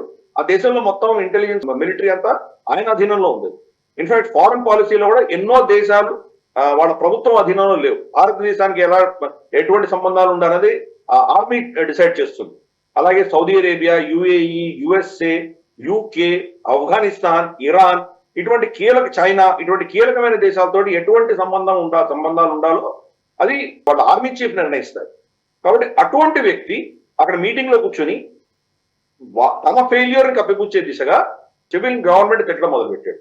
మీరు ఫెయిల్ అయ్యారు, మాకు శక్తి ఇవ్వలేదు, మీరు చాలా సాఫ్ట్ స్టేట్ గా తయారయ్యాం మనం పాకిస్తాన్, ఇది హార్డ్ స్టేట్ అవ్వాలి. ఏదో ఆ పదానికి అర్థం ఏంటో మనకు తెలియదు, హార్డ్ స్టేట్ అవ్వాలి అని చెప్తున్నాడు. ఇంతవరకు హార్డ్ స్టేట్ అనే కదా మహరాంగ్ బలూచ్ లాంటి వాళ్ళు ధర్నాలు చేస్తున్నారు. మంజూర్ పష్తీన్ ఎందుకు ధర్నాలు చేస్తున్నాడు అక్కడ? ఎందుకంటే వీళ్ళు హార్డ్ స్టేట్, అన్నం పుణ్యం పెరిగినటువంటి పిల్లల్ని వాళ్ళని ఎత్తుకుపోయి ఎక్కడ చంపుతున్నారో తెలియదు, వాళ్ళ మగవాళ్ళు ఎక్కడ మాయమైపోతున్నారో తెలియట్లేదు, వాళ్ళని చంపుతున్నారా లేదా వాళ్ళని వాళ్ళ అవయవాలు అమ్మేస్తున్నారా, వాళ్ళు బతికున్నారా, జైళ్లలో ఉన్నారా, ఏం అర్థం కాని పరిస్థితి. కాబట్టి అటువంటి hard state, already hard state Pakistan. కానీ అసీం మునీర్ వచ్చి మాకు శక్తి లేవు, మాకు పవర్స్ లేవు, మేము హార్డ్ స్టేట్ అవ్వాలి అని చెప్పేసి ఒక స్టేట్మెంట్ ఇచ్చాడు. అది ఇచ్చిన 2-3 రోజుల్లోనే డాక్టర్ మహరాంగ్ బలోచ్ని అరెస్ట్ చేసింది. డాక్టర్ మహరాంగ్ బలోచ్ను తర్వాత ఆవిడతో ఉన్నటువంటి బలూచిస్తాన్ సంబంధించినటువంటి ఉద్యమకారులు ఎవరైతే ఉన్నారో వాళ్ళందరూ కూడాను జాఫర్ ఎక్స్ప్రెస్ లో చనిపోయినటువంటి కొంతమంది బలూచీల శవపేటికలు అందరూ పెట్టుకుని వాళ్ళు ధర్నా చేస్తున్నారు పెట్టాలో. వీళ్ళు మాకు రక్షణ కలిగించట్లేదు, మీరు మాకు ఇటువంటి దారుణమైన పరిస్థితి ఉంది, మీ వల్ల మా వాళ్ళు చనిపోతున్నారు అంటూ ఏదో ఎనివే డెమోక్రటిక్ గా ఎవరైనా దాన్ని ధర్నాలు చేయొచ్చు, దానికి వాళ్ళతో చర్చలు చేయాలి, డైలాగ్ పెట్టుకోవాలి, తర్వాత అడ్మినిస్ట్రేషన్ చేయాలి. కానీ దానికి భిన్నంగా ఏం చేశారంటే వీళ్ళు వెళ్ళి వాళ్ళని దారుణంగా కిరాతకంగా వాళ్ళందరినీ కొట్టి టియర్ గ్యాస్లు, బుల్లెట్లు ఫైర్ చేయడంతో కొంతమంది చనిపోయారు. డాక్టర్ మహరాంగ్ బలోచ్ని ఫోర్స్ఫుల్ గా తీసుకెళ్లి అరెస్ట్ చేశారు, పెట్టాలో జైల్లో పెట్టారు. జైల్లో పెడితే వీళ్ళు కోర్టుకు వెళ్ళి మేము ఆవిడ కలవడానికి మాకు పర్మిషన్ కావాలి అని కోర్టును అడిగారు. కోర్టు పర్మిషన్ ఇచ్చింది, మీరు వెళ్ళి కలవండి, వారానికి ఒకసారి వెళ్ళి కలవచ్చు అనేది చెప్పారు. వెళ్తే మనం చూసాం కదా జాదవ్ ని కలవడానికి వాళ్ళ భార్యను వాళ్ళ తల్లి వెళ్ళినప్పుడు ఎంత దారుణంగా ట్రీట్ చేశారు. అలాగే ఒక పెద్ద గ్లాస్ ఉన్నటువంటి చేంబర్ లో ఎక్కడో ఆమెను వెనకాల పెట్టి దగ్గర వెళ్ళడానికి వీలు లేదు, కంప్లీట్ CCTV ఫుటేజ్ పెట్టి ఆవిడతో ఒక అర్ధగంట మాట్లాడించి మనం బయటకు చేశారు. వాళ్ళ అసెస్మెంట్ ఏంటంటే ఆవిడ ఆరోగ్యం బాగా క్షీణించింది. ఆవిడని మిగతా క్రిమినల్స్ అందరూ ఉన్నటువంటి ప్రాంతంలో పెట్టారు. ఆవిడకి సపరేట్ గా ప్రొటెక్షన్ ఎక్కడా ఇవ్వలేదు. అంటే ఆ క్రిమినల్స్ ఎవరైనా ఆవిడ చంపినా చంపచ్చు. మనం చూసాం కదా, మనకు పంజాబ్ లో జైల్లో మనకు సరబ్జిత్ సింగ్ మన ప్రిజనర్ ఎవరైతే వాళ్ళ దగ్గర ఉన్నారో అతన్ని లోకల్ జైలు ఇన్మేట్స్ అతన్ని కొట్టి చంపేశారు. కాబట్టి ఇటువంటి ప్రమాదం ఉంది. పైపెచ్చి ఆవిడకి ఇస్తున్నటువంటి ఆహారం కూడా బహుశా దాంట్లో ఏమైనా విషం కలిపారా అన్న ప్రశ్నలు పుడుతున్నాయి. ఆరోగ్యం చాలా క్షీణించింది, కానీ మెడికల్ ట్రీట్మెంట్ అడిగిన వాళ్ళు రిఫ్యూజ్ చేస్తున్నారు. ఎవరో ఒక జూనియర్ డాక్టర్ నర్స్ లాంటి అమ్మాయి ఎవరో వెళ్ళేదో చూసి వచ్చింది, కానీ ఆవిడ కావాల్సినటువంటి ట్రీట్మెంట్ ఇవ్వట్లేదు. అంటే సో కాల్డ్ హార్డ్ స్టేట్ అని అసిమ్యూనర్ ఏదో చెప్పాడో అతని హార్డ్ స్టేట్ అంతా కూడాను పీస్ఫుల్ గా నాన్ వైలెంట్ గా ప్రొటెస్ట్ చేస్తున్న వాళ్ళ మీదే అతని శక్తి చూపిస్తున్నాడు. కానీ నిజంగా బిఎల్ఏ లాంటి ఒక పవర్ఫుల్ అస్త్రాలు ఉన్నటువంటి శక్తిని ఎదుర్కొనే క్షమత పాకిస్తాన్ ఆర్మీకి లేదు అని ఒప్పుకుంటున్నాడు. ఇది ఇలా జరుగుతుండగా ఒక 48 గంటల లోపు మనం చూస్తే కనుక బలోచ్ రాజీ అజోయ్ సంగర్ ఇది రీసెంట్ గా ఫామ్ అయింది. ఇది కూడా మనం గ్లోబల్ రౌండప్ లో చర్చించుకున్నాం యాక్చువల్గా 2-3 వారాల క్రితం. ఇదేంటంటే అక్కడ ఉన్నటువంటి Baluchi liberation army, Baluchi liberation front, తర్వాత సింధీ లిబరేషన్ ఆర్మీ, ఇటువంటి వాళ్ళందరూ కలిసి ఈ కూటమిని ఏర్పరచుకున్నాం, BRAS. సో ఈ స్టేట్మెంట్ BRAS ఇచ్చింది, అంటే బిఎల్ఏ ఇవ్వలేదు సార్. చాలా సిగ్నిఫికెంట్ గా చూడాలి. కలిసికట్టుగా కోఆర్డినేటెడ్ గా 48 దాడులు చేశాం మేము ఈ యొక్క 2-3 రోజుల్లో అని చెప్పి వాళ్ళు చెప్పారు. అంటే దాంట్లో మెజారిటీ అంతా కూడాను మనకు బలూచిస్తాన్ జరిగినాయి. ఒక 2-3 ఈవెన్ సింధ్ లో కూడా జరిగింది. ఎంత విస్తృతంగా ఉన్నాయంటే ఉత్తర బలూచిస్తాన్ తీసుకొని దక్షిణ బలూచిస్తాన్ దాకా ఆల్మోస్ట్ ప్రతి ఊరు, క్వెట్టా, తర్వాత మనకు గ్వాదర్, తుర్బట్, పంజ్గూర్, హేరన్, సిబి, నాష్కి, కలాత్, ముష్టాన్, కోల్పూర్, బోలాన్, అసలు ఎక్కడ వదిలిపెట్టలేదు. ఆల్ మేజర్ సిటీస్ మొత్తం అన్ని ఊర్లు కూడా దాడి జరిగింది. సైమల్టేనియస్ గా కొట్టారు. ఈవెన్ మనకు రాజ్పూర్, తర్వాత కరాచీ, మనకు బలూచిస్తాన్ బయట ఉన్నటువంటి ఊర్లలో కూడా దాడులు చేశారు. ఇంకా కీలకమైంది ఏంటంటే అక్కడ బస్సులో వెళ్తున్నటువంటి వాళ్ళని ఆపి ఒక 6 మంది పంజాబీలని వాళ్ళు ఐడెంటిఫై చేసి వాళ్ళని చంపారు. అంటే పంజాబీలు బలూచిస్తాన్ లో వెళ్ళి పని చేయాలంటే ఈ రోజు వాళ్ళకు ముచ్చవడలు పడుతున్నాయి. అటువంటి పరిస్థితి చేశారు. లిటరల్ గా చూస్తే కనుక వాళ్ళ కంట్రోల్ నుంచి బలూచిస్తాన్ దాటిపోయింది అని వాళ్ళు సిగ్నల్ ఇస్తుంది. కాబట్టి వీడి శక్తి అంతా కూడాను శాంతియుతంగా డెమోక్రాటిక్ గా ప్రదర్శన చేస్తున్నటువంటి డాక్టర్ మహరాన్ బలూచ్ మీద ఏమైనా చేయగలరు, కానీ మంజూర్ పష్టీన్ ని వాళ్ళు జైల్లో పెట్టగలిగారు, కానీ టీటీపీని కానీ బలూచి లిబరేషన్ ఆర్మీని కానీ వీళ్ళు ఏం చేయలేకపోతున్నారు. అంత దారుణమైన పరిస్థితిలో ఈ రోజు పాకిస్తాన్ ఆర్మీ ఉంది. కరప్షన్ లో కూరుకుపోయి వాళ్ళ వ్యక్తిగతమైనటువంటి లాభాలు, వాళ్ళ మేజర్ జనరల్స్, వాళ్ళ పెద్ద వాళ్ళందరూ కూడాను ఈ దేశాన్ని లూట్ చేసుకుని దేశాల్లో వాళ్ళ ఆస్తులు పెంచుకునే దిశగా వాళ్ళు పనిచేస్తున్నారు. కానీ సామాన్యమైనటువంటి సైనికుడి గురించి వాళ్ళు పట్టించుకోవట్లేదు. అందుకని జాఫర్ ఎక్స్ప్రెస్ అటాక్ అయిన తర్వాత పెద్ద ఎత్తున అందరూ ఆర్మీని వదిలేసి వెళ్ళిపోతే ఇన్ఫాక్ట్ డాన్ న్యూస్ పేపర్ లో కూడా ఒక న్యూస్ ఐటమ్ వచ్చింది, మీరు కనుక ఇది వదిలి వెళ్ళిపోతే మీ ఉద్యోగాలు మేము తీసేస్తాము, మళ్ళీ వెనక్కి తీసుకోమని చెప్పినట్టు వాళ్ళు ఒప్పుకున్నారు. అంటే డెజర్షన్స్ అవుతున్నాయి, వాళ్ళ సైన్యం నుంచి వెళ్ళిపోతున్నారు. మీరు మాకిచ్చే 20,000-25,000 దాంతో మా ప్రాణాలు ఎందుకు పడంగా పెట్టాలి, మీరేమో హాయిగా లాహోరు, రావల్పిండి, కరాచీలో అక్కడ కూర్చొని మీరు ఎంజాయ్ చేస్తారా, రిటైర్ అవ్వగానే మీరు అందరూ ఆస్ట్రేలియాకి వెళ్ళిపోతారా, కాబట్టి మాకు అక్కర్లేదు అని మోటివేషన్ కూడా పడిపోయింది. సో బలూచిస్తాన్ అన్నది ఒక పెద్ద ఊబి లాంటిది, క్విక్ స్టాండ్ లాంటిది. దాంట్లో పాకిస్తాన్ సైన్యము, వీళ్ళ ఎస్టాబ్లిష్మెంట్, వీళ్ళందరూ కూడా దాంట్లోంచి ఇరుక్కున్నారు, బయటికి రాలేరు. ఇంకేమైనా ప్రయత్నం చేస్తే ఇంకా లోపలికి వెళ్ళేటువంటి పరిస్థితి. దానికి డాక్టర్ మహరాన్ బలూచ్ ని టార్చర్ చేసి ఆవిడని చంపే దిశగా వీళ్ళు ఏమైనా ప్రయత్నాలు చేస్తున్నారని చాలా భయాలు అందరికీ ఉన్నాయి. ఆవిడని ఇమ్మీడియట్ రిలీజ్ చేయాలని చెప్పి అందరూ అడుగుతున్నారు. అదే డిమాండ్ నేను కూడా చేస్తున్నాను. ఆవిడని సురక్షితంగా వదిలిపెట్టాలి. శాంతియుతంగా డెమోక్రాటిక్ గా పోరాటం చేస్తున్నటువంటి వ్యక్తులతోటి పాకిస్తాన్ గవర్నమెంట్ చర్చల ద్వారా వాళ్ళని హ్యాండిల్ చేయాలి. కానీ ఇలా జైళ్లలో పెట్టి వాళ్ళని చిత్రహింసలు పెడితే కనుక సమాజం ఇంకా మీకు దూరం అవుతుంది. ఇంకా ఈ మూర్ఖత్వం కంటిన్యూ అయిందంటే కనుక మరి మిమ్మల్ని ఎవరు కాపాడుతారో దానికి భగవంతుడు కూడా మిమ్మల్ని కాపాడే పరిస్థితి ఉండదు. రైట్ సార్, ఇక యుఎస్ సంబంధించినటువంటి డెవలప్మెంట్స్ లోకి వెళదాం. యుఎస్ లో ఒక విచిత్రమైనటువంటి వార్త. ఇది Atlantic magazine editor in chief Jeffrey Goldberg, అతన్ని తెలియకుండా సిగ్నల్ యాప్ లో ఆయన్ని ఒక గ్రూప్ లో యాడ్ చేయడము, NSA ఎవరైతే national security adviser Mike Waltz accidentally ఆయనని యాడ్ చేసినట్టుగా తెలుస్తుంది. యాదృచ్ఛికంగా ఏదో జరిగింది, బట్ అందులో షేర్ చేసిన ఇన్ఫర్మేషన్ ని మ్యాగజైన్ లో చాలా పెద్ద ఎత్తున స్టోరీగా ప్రచురించారు. దేని గురించి అంటే యమన్ పైన అమెరికా చేసినటువంటి దాడులకు సంబంధించి ఏ ప్లేన్స్తో అటాక్ చేశారు, దేంతో అటాక్ చేశారు, ఎలా అటాక్ చేయబోతున్నారు, ఇవన్నీ వివరాలని పొందుపరుస్తూ ఒక పెద్ద స్టోరీని వాళ్ళు రాయడం జరిగింది. సో నిజానికి తెలియకుండా జరిగిందా, లీక్ చేశారా అనే ఒక క్వశ్చన్ ఒకవైపు ఉన్నప్పుడే, లేదు ఆయన ఇదంతా కావాలనే చేస్తున్నారని కూడా యుఎస్ సంబంధిత అధికార వర్గాల నుంచి కూడా స్టేట్మెంట్స్ వస్తున్నాయి. అసలు ఏం జరిగింది, యమన్ పైన దాడి బయటకు రావడం, దానికి సంబంధించిన డీటెయిల్స్ తెలవడం ఏంటి, అండ్ స్టోరీ అట్లాంటిక్ లో రాసే స్టోరీకి సంబంధించి వివరాలు ఏంటి ఒకసారి చెప్తారా? మనకు వాట్సాప్ లాగానే ఈ చాట్ యాప్స్ చాలా ఉన్నాయి. దాంట్లో సిగ్నల్ అనేది ఒక యాప్, టెలిగ్రామ్ అనేది ఒక యాప్, వీచాట్ అనేది ఒక యాప్, ఇటువంటి చాలా ఉన్నాయి. దాంట్లో సిగ్నల్ అన్న యాప్ లో ఒక క్లోజ్డ్ గ్రూప్ ఒకటి ఉండింది. దాంట్లో ఎవరున్నారంటే కనుక ఈ మనకు ప్రభుత్వంలో ఉన్నటువంటి వాళ్ళు, వైస్ ప్రెసిడెంట్, తర్వాత వాళ్ళ డిఫెన్స్ సెక్రటరీ హెక్సెత్, ఇటువంటి వాళ్ళు, పీట్ హెక్సెత్, ఇటువంటి వాళ్ళు చాలా మంది ఉన్నారు. మైక్ వాల్డ్స్, మన నేషనల్ సెక్యూరిటీ సంబంధించి, ఇంటెలిజెన్స్ సంబంధించిన వ్యక్తులు ఆ గ్రూప్ లో ఉన్నారు. యమన్ మీద దాడి చేయాలి అని నిర్ణయించుకున్న తర్వాత ఎప్పుడు చేయాలి, ఎలా చేయాలి, ఎక్కడ చేయాలి, దీని మీద చర్చలు జరుగుతుంది. ఈ యొక్క గ్రూప్ లో ఈ యొక్క మనం అట్లాంటిక్ అన్నటువంటి ఒక మ్యాగజైన్ ఏదైతే ఉందో దాని editor in chief Jeffrey Goldberg ని పీట్ హ్యాక్సెత్ యాడ్ చేశాడు. పొరపాటు. పీట్ హ్యాక్సెత్ అతను డిఫెన్స్ సెక్రటరీ, అతను యాడ్ చేశాడు. చేసిన తర్వాత అతను దాంట్లో ఉండి వీళ్ళ చర్చలంతా కూడా అతను మొత్తం స్క్రీన్ షాట్స్ తీసుకొని పెట్టుకుని దాన్ని లీక్ చేశాడు. లీక్ చేసి, అంటే ఫస్ట్ ఏమనుకున్నాడంటే ఇదేదో ప్యారడీ అకౌంట్ లో అనుకున్నాడు. ఫస్ట్ అతను ఏదో వాళ్ళ పేరు మీద, మనకు జేడీ వ్యాన్స్ పేరు మీద ఎవరో రన్ చేస్తున్నారు, ఇంకేదో ఒకే వీళ్ళు పేరు పెట్టుకున్నారా అని అనుకున్నాడు ఫస్ట్. కానీ నిజంగానే ఇవి జరుగుతున్నాయి, యమన్ మీద దాడి జరిగింది, జరగంగానే వాళ్ళు దాన్ని చెప్పిందే జరిగింది అని చూసిన తర్వాత ఇది ఒక స్కూప్ దొరికింది నాకు అని చెప్పి అతను ఫస్ట్ సిగ్నల్ నుంచి బయటకు వచ్చేసి మొత్తం పబ్లిష్ చేశాడు. సో లీక్ అవడం అన్నది సత్యము. దాంట్లో కొన్ని కీలకమైన అంశాలు మనకి ఏం తెలుస్తున్నాయంటే, డొనాల్డ్ ట్రంప్ ఆలోచనకి జేడీ వ్యాన్స్ ఆలోచనలో కొన్ని విభేదాలు ఉన్నాయని దాంట్లో బయట. జేడీ వ్యాన్స్ మొత్తం ట్రంప్ చెప్పింది ఎగ్జాక్ట్ 100% ఆయన యాక్సెప్ట్ చేయలేదు, దాంట్లో ఆయనకు వేరే అభిప్రాయాలు ఉన్నాయని చెప్పి దాంట్లో ఈ చాట్ లో మనకు వెల్లడాయి. ఇవి ఎంత సీక్రెట్, అది వాళ్ళిద్దరి మధ్యలో డిఫరెన్సెస్ ఉన్నాయంటే దాన్ని ఎక్స్ప్లోర్ చేసే ప్రయత్నం చేస్తారు కదా ఎవరు, కాబట్టి అది బయటకు రాకుండా ఉండవచ్చు. సో ఇప్పుడు డెమోక్రాట్స్ ఏమంటున్నారంటే పీట్ హ్యాక్సెత్ ని రిజైన్ చేయమంటారు. తర్వాత అలాగే ఇది తులసి గబార్డ్ మీద కూడా ఇది ఒక దెబ్బ. సిఐఏ కావచ్చు, ఇంటెలిజెన్స్ ఆర్గనైజేషన్స్ కావచ్చు, వీళ్ళు ఎందుకు ఫెయిల్ అయ్యారు? ఇటువంటి వ్యక్తిని దాంట్లో చేరుస్తున్నప్పుడు వాళ్ళు ఏం చెక్స్ ఉన్నాయి, ఏం బ్యాలెన్సెస్ ఉన్నాయి.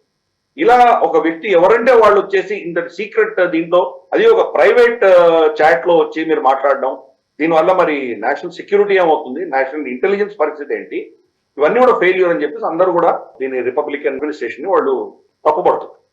కాకపోతే అఫ్ కోర్స్ ఇది తప్పు అయిపోయింది. ఇప్పుడు ఆ వ్యక్తులని మొన్ననే నెల అయింది వాళ్ళందరినీ పదవిలో పెట్టి ఇమ్మీడియట్ రిజైన్ చేయమని చెప్పడం, దానికి మరి కావాలి కదా, మనుషులు కావాలి, ఆయనకి వీళ్ళ మీద చాలా నమ్మకంతో వాళ్ళని తీసుకొచ్చాడు. కాబట్టి డొనాల్డ్ ట్రంప్ వాళ్ళని సమర్థిస్తూ అది పెద్ద ఇష్యూ ఏం కాదు, దాంట్లో పెద్దగా ఏం లీక్ అవ్వలేదు, అదేంటో నాకు కూడా తెలియదు, ఆ సిగ్నల్ అంట ఏదో నాకు కూడా తెలియదు, ఏదో అయింది కానీ మేమేం పెద్ద మేజర్ సీక్రెట్స్ ఏం చెప్పలేదు అక్కడ, బట్ ఎనీవే దాన్ని ఇన్వెస్టిగేట్ చేస్తారు చూద్దామని చెప్పి పక్కన పెట్టాడు. అలాగే పీట్ హ్యాక్సెత్ కూడా తను డిఫెండ్ చేసుకుంటూ ఆ విషయం పక్కన పెట్టేసి డెమోక్రాట్లు తిట్టడం ఇటువంటివి ఏవో చేశాడు. సో ఓవరాల్ గా మనం చూస్తే కనుక ఇది మేజర్ ఇంటెలిజెన్స్ ఫెయిల్యూర్. వాళ్ళకి లీక్ అయింది ఎక్కడో, వాళ్ళ ఇంటెలిజెన్స్ గ్రిడ్ లో క్యాంప్స్ లో ఎవరో రాగలిగారు, దూరిన తర్వాత ఇది లీక్ అయింది. అది ఒక ఫెయిల్యూర్, డొనాల్డ్ ట్రంప్ అడ్మినిస్ట్రేషన్ యొక్క ఫెయిల్యూర్ తప్పకుండా ఒప్పుకోవాలి. కానీ ఓకే, ఇవి చాలా దేశాల్లో జరుగుతుంటాయి, మళ్ళీ దాన్ని ముందరకు వెళ్తూ ఉండాలి. ప్రతి చిన్నదానికి మనం డిఫెన్స్ సెక్రటరీ రిజైన్ చేసి వెళ్ళడం అన్నది బహుశా అంత పద్ధతి కాకపోవచ్చు. అది కూడా యమన్తో జరుగుతున్న యుద్ధం. రేపు చైనాతోటో రష్యాతో ఇంకెవరితోనో పెద్ద యుద్ధం వస్తే కనుక అక్కడ లీక్ అయింది చాలా సీరియస్ ఇష్యూ. కాబట్టి బహుశా దాన్ని ఇప్పుడు మళ్ళీ ఇంటర్నల్ గా వాడు దాన్ని మళ్ళీ గ్రిడ్ అంతా క్లోజ్ చేసుకొని ఉంటారు. బహుశా సిగ్నల్ కాకుండా ఇంకేదైనా ప్రత్యామ్నాయం పెట్టుకునేటువంటి అవకాశాలు ఉన్నాయి. కొత్తగా వచ్చిన అడ్మినిస్ట్రేషన్ 2 నెలలే అయింది, వీళ్ళు ఎప్పుడు కూడా ప్రభుత్వం చూసినటువంటి అనుభవం లేదు వీళ్లకు. కాబట్టి కొన్ని దెబ్బలు తిన్నారు, ఇనిషియల్ కొన్ని దెబ్బలు తింటున్నారు, కరెక్ట్ చేసుకుంటారు. కానీ చాలా కీలకమైనటువంటి దీంట్లో మనకు విషయం ఏం తెలుస్తోందంటే, జో బైడెన్ అడ్మినిస్ట్రేషన్ లో వైస్ ప్రెసిడెంట్ కమలా హ్యారిస్ కి ఏమీ తెలిసేది. ఆవిడకి ఈ యొక్క జరుగుతున్నటువంటి ఇంటర్నేషనల్ ఇష్యూస్ కానీ మేజర్ అంశాలలో ఆవిడ ప్రైమేమి ఉండేది కాదు, ఆవిడకి ఏం అర్థమయ్యేది కాదు, ఆవిడకి ఏం తెలియదు. ఇవన్నీ కూడా వెనకుండి ఒబామా రన్ చేశారు. కానీ డొనాల్డ్ ట్రంప్ అడ్మినిస్ట్రేషన్ లో డొనాల్డ్ ట్రంప్ ఆఫ్ కోర్స్ ఆయనకు ఉన్నటువంటి ఫోకస్, ఆయనకు ఉన్నటువంటి అది టాప్ లెవెల్లో ఉంటుంది. మిగతా ఆపరేషన్ లెవెల్ అంతా కూడా జేడీ వ్యాన్స్ కానీ ఇచ్చేశారు. జేడీ వ్యాన్స్ ఎంత కీలకంగా పాత్ర అనేది మనం చూస్తున్నాం. ఫర్ ఇన్స్టెన్స్ జెలెన్స్కీ వచ్చినప్పుడు జేడీ వ్యాన్స్ అక్కడే ఉన్నారు. అలాగే జేడీ వ్యాన్స్ తన భార్య ఉషా వ్యాన్స్ ఇద్దరు గ్రీన్లాండ్కి వెళ్ళొచ్చారు. సో చాలా కీలకమైనటువంటి రెస్పాన్సిబిలిటీస్ జేడీ వ్యాన్స్ కి ఇచ్చారు.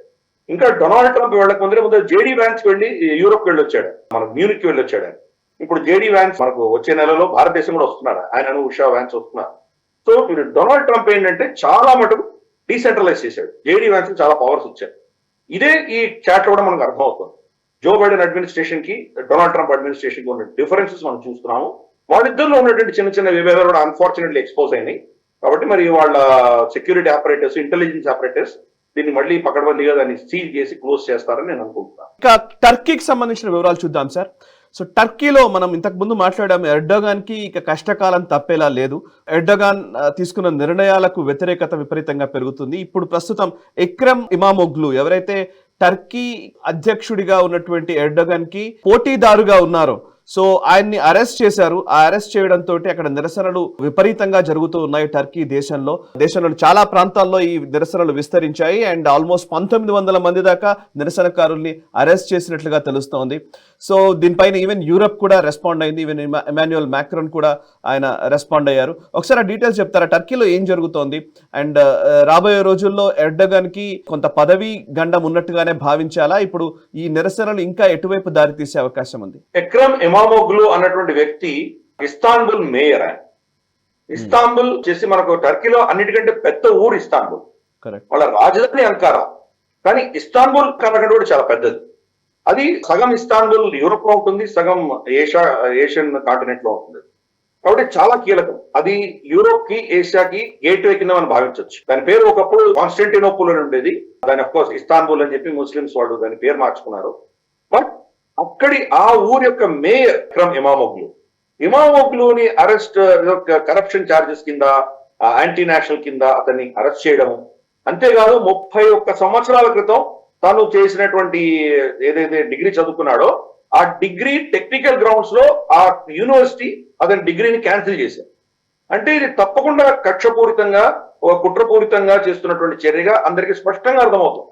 ఎందుకు ఈ రోజు ఇక్రామ్ ఇమామోగ్లు చుట్టూతున్న మొత్తం దేశం అంతా కూడా నిలబడతాం, అపోజిషన్ అందరూ కూడా ఏకమవుతుంది. కాబట్టి ఇతన్ని మనం టార్గెట్ చేస్తే మనకు తిరుగు ఉండదు అని చెప్పేసి ఎర్డోగాన్ ప్రయత్నం చేస్తున్నారు. సో దీంట్లో ఎర్డోగాన్ కి ఇప్పుడు వచ్చిన ఇమ్మీడియట్ సమస్య ఏం లేదు. 2028లో ఎన్నికలు రాబోతున్నాయి. టర్కీ రాజ్యాంగం ప్రకారం 2-3 టర్మ్స్ కంటే ఎక్కువ ఉండడానికి వీల్లేదు. అటువంటిది ఇతను కనీసం అంటే ఒక 25 ఏళ్ల నుంచి అతనే రాజ్యం నడిపిస్తున్నాడు దేశాన్ని.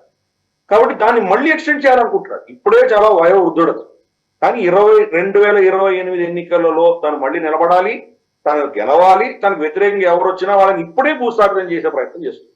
అంటే ఎంతటి వ్యక్తిగతమైనటువంటి అజెండా ఎలా ఉందో మనం అర్థం చేసుకోవచ్చు. తనను తాను నూతన ఖలీఫాగా భావించుకుంటున్నాడు. అందుకని వాళ్ళ దేశంలో తన వ్యతిరేకంగా ఎవరు నిలబడినా వాటిని పక్కన తీసేటువంటి ప్రయత్నం చేస్తుంది. గతంలో కొన్ని 4-5 సంవత్సరాల క్రితం ఒక కూ జరిగింది, తన మీద కూ చేసే ప్రయత్నం చేస్తున్నారని చెప్పి సైనికాధికారులని, అపోజిషన్ లీడర్స్ ని, తర్వాత మనకు ఈవెన్ యూనివర్సిటీలో ఉన్నటువంటి ప్రొఫెసర్లను, ఎన్జిఓలను, థింక్ ట్యాంక్, తన పార్టీ తనకు వ్యతిరేకంగా ఉన్న ప్రతి వ్యక్తిని అరెస్ట్ చేశాడు, చాలా మందిని చంపేశాడు. కాబట్టి ఒక కరుడు కట్టిన డిక్టేటర్ కిందే భావించాలి. అక్కడ ఉన్నటువంటి ఎలక్షన్స్ ని తను కంప్లీట్ గా తన దీనికి మార్చుకునే దిశగా ప్రయత్నం చేస్తున్నట్టు ఒక డిక్టేటర్. ప్రతి డిక్టేటర్ అలాగే ప్రవర్తిస్తాడు, ఇతను అలాగే ప్రవర్తిస్తుంది. కానీ ఈసారి ఏమైందంటే ప్రజలు చాలా విపరీతంగా నిరసనలు తెలిపి మొత్తం టర్కీ అంతా కూడాను అల్లకల్లోలం అయిపోయింది. అతనేమన్నాడంటే ఇది వీళ్ళు ఏదో ఊరికే పని పాలన చేస్తున్నారు, చిన్న చిన్న ఏవో అల్లరు తప్ప ఏం లేవు, ఇవి దీన్ని పెద్దగా పట్టించుకోవాల్సిన అవసరం లేదు, వాళ్ళ ఫ్రస్ట్రేషన్ వెళ్ళముచ్చుకుంటారంతే. అతను తప్పు చేశాడు కాబట్టి, అతను కరప్షన్ అతని పేరు మీద అభియోగాలు ఉన్నాయి కాబట్టి అతను అరెస్ట్ చేసి ఇన్వెస్టిగేట్ చేయాల్సిన బాధ్యత మాకుంది, మేము చేశాము అని చెప్పి దాన్ని చెప్పుకుంటున్నాడు. కానీ యూరోప్ దాన్ని ఒప్పుకోవడానికి, దాన్ని యాక్సెప్ట్ ఒప్పుకోవట్లేదు. మక్రాన్ లాంటి వాళ్ళు, ఇమాన్యుయల్ మక్రాన్ లాంటి వాళ్ళు కంప్లీట్ గా దాన్ని అపోజ్ చేస్తున్నారు. మీరు అక్కడ freedom of thought, freedom of expression ఇవన్నీ ఉండాలి, అపోజిషన్ మీరు టార్గెట్ చేస్తే కనుక ఇది మంచి పద్ధతి కాదు, ఇవన్నీ కూడా చెప్తున్నాం. ఏదో ఇస్తాన్బుల్లో ఇతనికి పాపులారిటీ ఉంది కాబట్టి ఇస్తాన్బుల్లో మనకు ఏవో అల్లర్లు జరుగుతున్నాయంటే అది వేరే విషయం. మొత్తం యావత్ టర్కీ, అంకారా, ఇజ్మిర్, అదానా చాలా అంతా కూడాను ఇవి అల్లర్లు, యాంటీ ఎర్డోగాన్ ప్రొటెస్ట్లు ఇవన్నీ కూడా తయారైంది. చాలా విపరీతంగా ఉన్నాయి ప్రొటెస్ట్, ఇంత అంతా కాదు. ఎందుకంటే ఇది అతను మీడియాని నొక్కేసి ఏదో టియర్ గ్యాస్ కొట్టేసి క్లోజ్ చేసేటువంటి పరిస్థితి లేదు. కంటిన్యూస్ గా ఇప్పుడు 7-8 రోజుల నుంచి జరుగుతున్నాయి ఇవన్నీ కూడా ధర్నాలు. ఆల్మోస్ట్ ఎవ్రీడే జరుగుతున్నాయి, ప్రతి ఊర్లో జరుగుతున్నాయి. అతని పోలీసు అతని యంత్రాంగం అంతా కూడా వీళ్ళు నిజంగా ఆపలేకపోతుంది. కాబట్టి తప్పకుండా ఇన్ఫాక్ట్ ఎర్డోగాన్ పరిస్థితి చాలా కొంచెం విధమైనటువంటి ప్రమాదకరమైన పరిస్థితిలో ఉన్నాడు అతను. ఇన్ఫాక్ట్ మధ్యలో కొన్ని రిపోర్ట్స్ వచ్చాయి, అతను టర్కీని వదిలేసి వెళ్ళిపోయాడని కూడా కొన్ని రిపోర్ట్స్ వచ్చాయి. కానీ అదే అటువంటిది జరగలేదు. టర్కీలోనే ఉన్నాడు కానీ అతను సురక్షితంగా లేడు. అతని యొక్క పాలనకు ఇది రెండవసారి. మొదటిసారి చెప్పాను కదా హూ పేరిట అతను చాలా మంది తీసేయడం, ఇది రెండవసారి మేజర్ ఛాలెంజ్. అది చూద్దాం రాబోయే రోజుల్లో మరి చాలా కర్కాటకంగా నిరంకుశత్వంతో దీన్ని అణిచివేస్తాడా, మళ్ళీ ఆ మూమెంట్ సద్దుమడుగుతుందా, లేదా ఈ ఉద్యమం ఇంకా పెద్ద ఎత్తున ఒక దావానంగా తయారై ఎర్డోగాన్ ని వాళ్ళు కాల్చేస్తారా, రాబోయే రోజుల్లో చూద్దాం. Right sir. ఇక రష్యా ఉక్రెయిన్ కి సంబంధించినటువంటి యుద్ధం శాంతి దిశగా దాన్ని ముగించాలని చాలా వరకు ప్రయత్నాలు అయితే జోరందుకున్నట్టుగానే మనకు తెలుసు. చాలా వారాలుగా మనం మాట్లాడుతూనే ఉన్నాము. అండ్ జెలెన్స్కీని అవమానకరంగా వైట్ హౌస్ నుంచి పంపించినటువంటి ఉదంతం గురించి మనం డిస్కస్ చేశాము. ఇప్పుడు కీలకంగా కొన్ని డెవలప్మెంట్స్ ఉన్నాయి సార్. రియాద్లో సౌదీలో జరిగినటువంటి టాక్స్ తర్వాత ఇప్పుడు పుతిన్ ఒక స్టేట్మెంట్ ఇచ్చారు. అదేంటంటే జెలెన్స్కీ తన పదవీ కాలం ముగిసినప్పటికీ గద్దె దిగలేదు, అక్కడ ఎలక్షన్స్ నిర్వహించలేదు. సో ఉక్రెయిన్లో ఒక టెంపరరీ గవర్నమెంట్ని ఐక్యరాజ్య సమితి ఆధ్వర్యంలో ఒకటి ఏర్పాటు చేయాలి. ఆ కొత్త అడ్మినిస్ట్రేషన్తో చర్చలు జరపడం వల్ల శాంతి స్థాపన సాధ్యం అవుతుంది అని రష్యా అధినేత పుతిన్ చెప్తూ ఉన్నారు.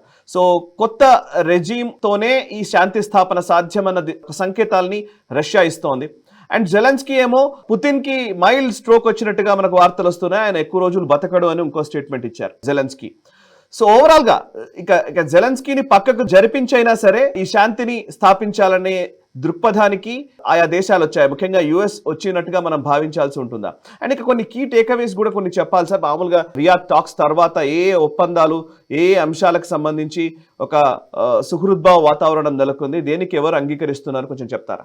డొనాల్డ్ ట్రంప్ ఆయన ఫస్ట్ క్యాంపెయిన్ లోనే నేను ప్రెసిడెంట్ అయితే మొదటి రోజే ఈ యుద్ధాన్ని ఆపేస్తానని ఆయన చెప్పాడు. కరెక్ట్. అతను అయితే ప్రయత్నాలు చేశారో ఆ ప్రయత్నాలకు అతను కోరినంత రిజల్ట్స్ రావట్లేదు.